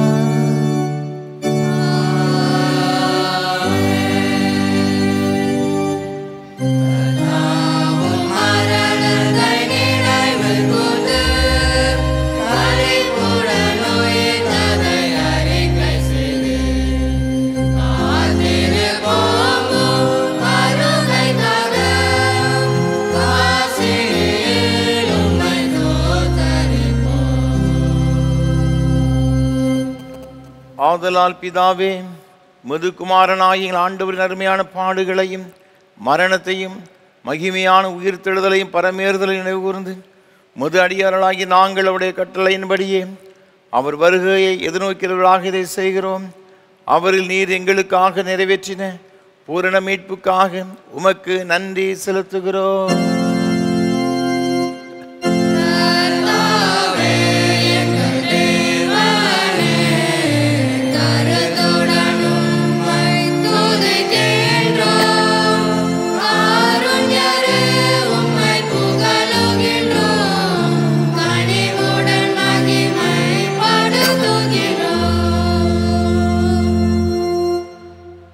இரக்கமுள்ள பிதாவே, நாங்கள் பிற்கிறப்பம் கிறிஸ்துவுடைய சரீரத்தின் ஐக்கியமாயும் நாங்கள் ஆசீர்வதிக்கிற பாத்திரம் கிறிஸ்துவுடைய இரத்தத்தின் ஐக்கியமாய் இருக்கும்படி எங்களையும் நீரே தந்தை இந்த அப்பத்தையும் திராட்சை ரசத்தையும் அது பரிசுத்த ஆவியினால் பரிசுத்தப்படுத்த வேண்டும் என்று மிகுந்த தாழ்மையோடு பிரார்த்திக்கிறோம். நாங்கள் எல்லாரும் ஆண்டவராகிய கிறிஸ்துவில் கூட்டி இணைக்கப்பட்டவர்களாகி விசுவாசத்தில் ஒருமைப்படவும் தலையாகி அவருக்குள் எல்லாவற்றிலையும் வளரவும் கிருபை செய்யும். அவரோடும் பரிசுத்த ஆவியோடு ஐக்கியமாய் இருக்கிற சர்வ வல்லமுள்ள பிதாவாகி உமக்கு அவர் மூலமாய் சகல கனமும் மகிமையும் என்றென்றைக்கு உண்டாவதாக.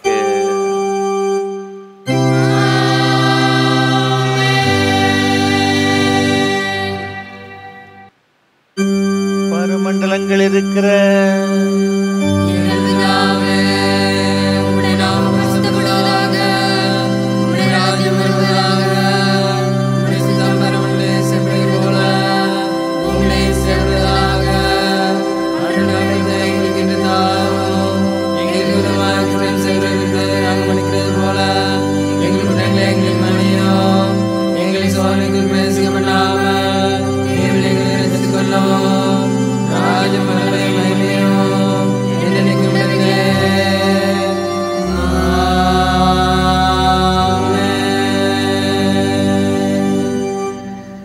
ஆண்டவருடைய திரு ரத்தத்தையும் திரு சரீரத்தையும் பெற்றுக்கொள்வதற்கு நம்மில் எவ்வளவு பேரும் தகுதி இல்லை. ஆண்டவரே நம்மை தகுதிப்படுத்துகிறவர். நம்முடைய அபாத்திர தன்மை உணர்ந்தவர்களாக ஆண்டவர் நம்மை பரிசுத்தப்படுத்தும்படியாக தகுதிப்படுத்தும்படியாக நாம் யாவரும் சேர்ந்து தாழ்மையின் விண்ணப்பத்தை ஏறெடுப்போம். இரக்கமுள்ள கர்த்தாவே, இரக்கமுள்ள கர்த்தாவே, எங்கள் சுயநீதியை நம்பி நாங்கள் பந்தியில் சேர துணியாமல் தேவருடைய அளவற்ற இரக்கத்தை நம்பி சேர்கிறோம். மேஜையின் கீழ் விழும் துணிக்கைகளையும் படுக்கைகளை நாங்கள் பாத்திரலர். ஆனாலும் தேவரீர் எப்பொழுதும் இரக்கம் செய்ய மாறாத ஆண்டவராயிருக்கிறீர். ஆகையால் கிருபையுள்ள கர்த்தாவே, அருமையான குமாரனாகி இயேசு கிறிஸ்துவின் மதியாக சரீரத்தாலும் இரத்தத்தாலும் பாவமுள்ள சரீரம் ஆத்மாவும் சுத்தமாகி எப்பொழுதும் நாங்கள் அவருக்குள்ளும் அவர் எங்களுக்குள் வாசமாயிருப்பதை சொல்லுவோம். சரீரத்தை புசித்து அவர் இரத்தத்தை பானம் பண்ண கிருபை சொல்லுவோம். ஆமென். நாம் பிற்கிறப்பம் கிறிஸ்துவின் சரீரத்தின் ஐக்கியமாக இருக்கிறது அல்லவா?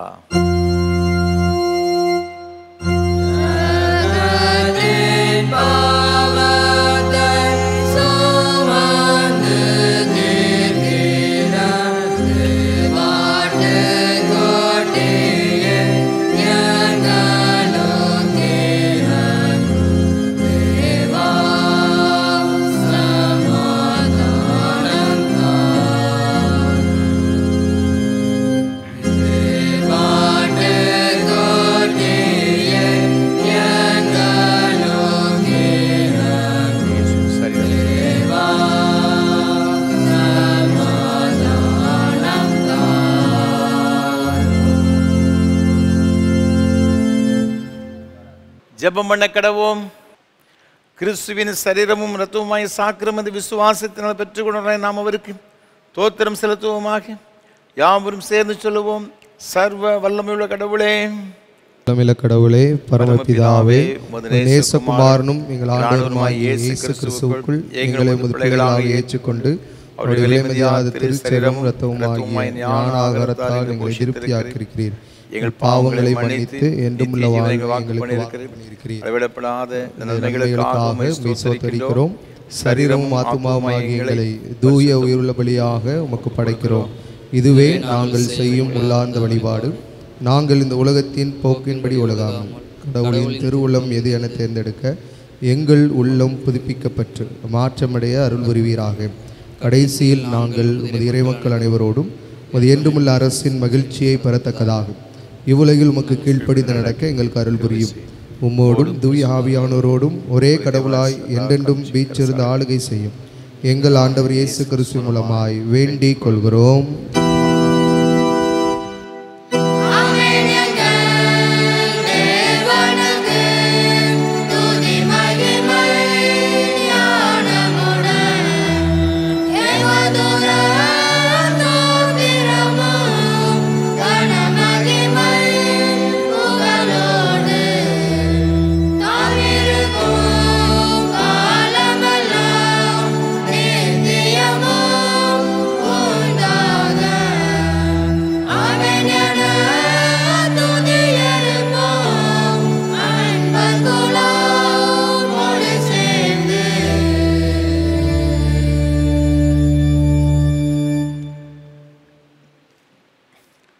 எல்லா புத்திக்கு மேலான தேவ சமாதானங்களோடு கூட இருந்து நீங்கள் தேவனையும் அவருடைய குமாரனாகிய நம் நாதர் இயேசு கிறிஸ்து பற்றி அறிகிற அறிவிலும் அன்பில் உங்கள் இறுதி காக்கடுவது பிதா குமாரன் பரிசுத்த ஆவியாகிய சர்வ வல்லமுள்ள தேவனுடைய ஆசீர்வாதங்களோடு கூட இருந்து இன்று மேலும் சதா காலங்களிலும் உங்களோட நிலைத்திருக்க கடவது.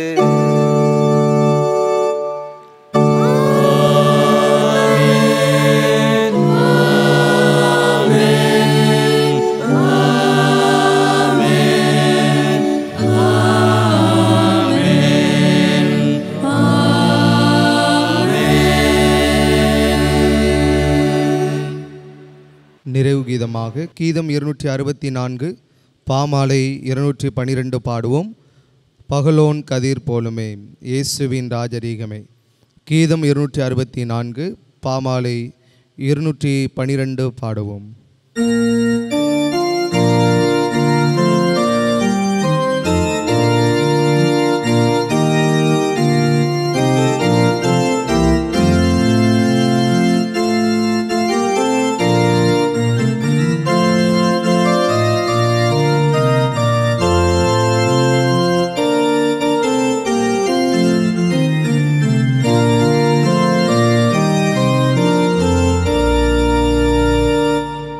Bye.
கிருபை நிறைந்த அன்பின் பரலோக பிதாவே, மகிமையான இந்த ஆராதனைக்காக உமக்கு ஸ்தோத்திரம்.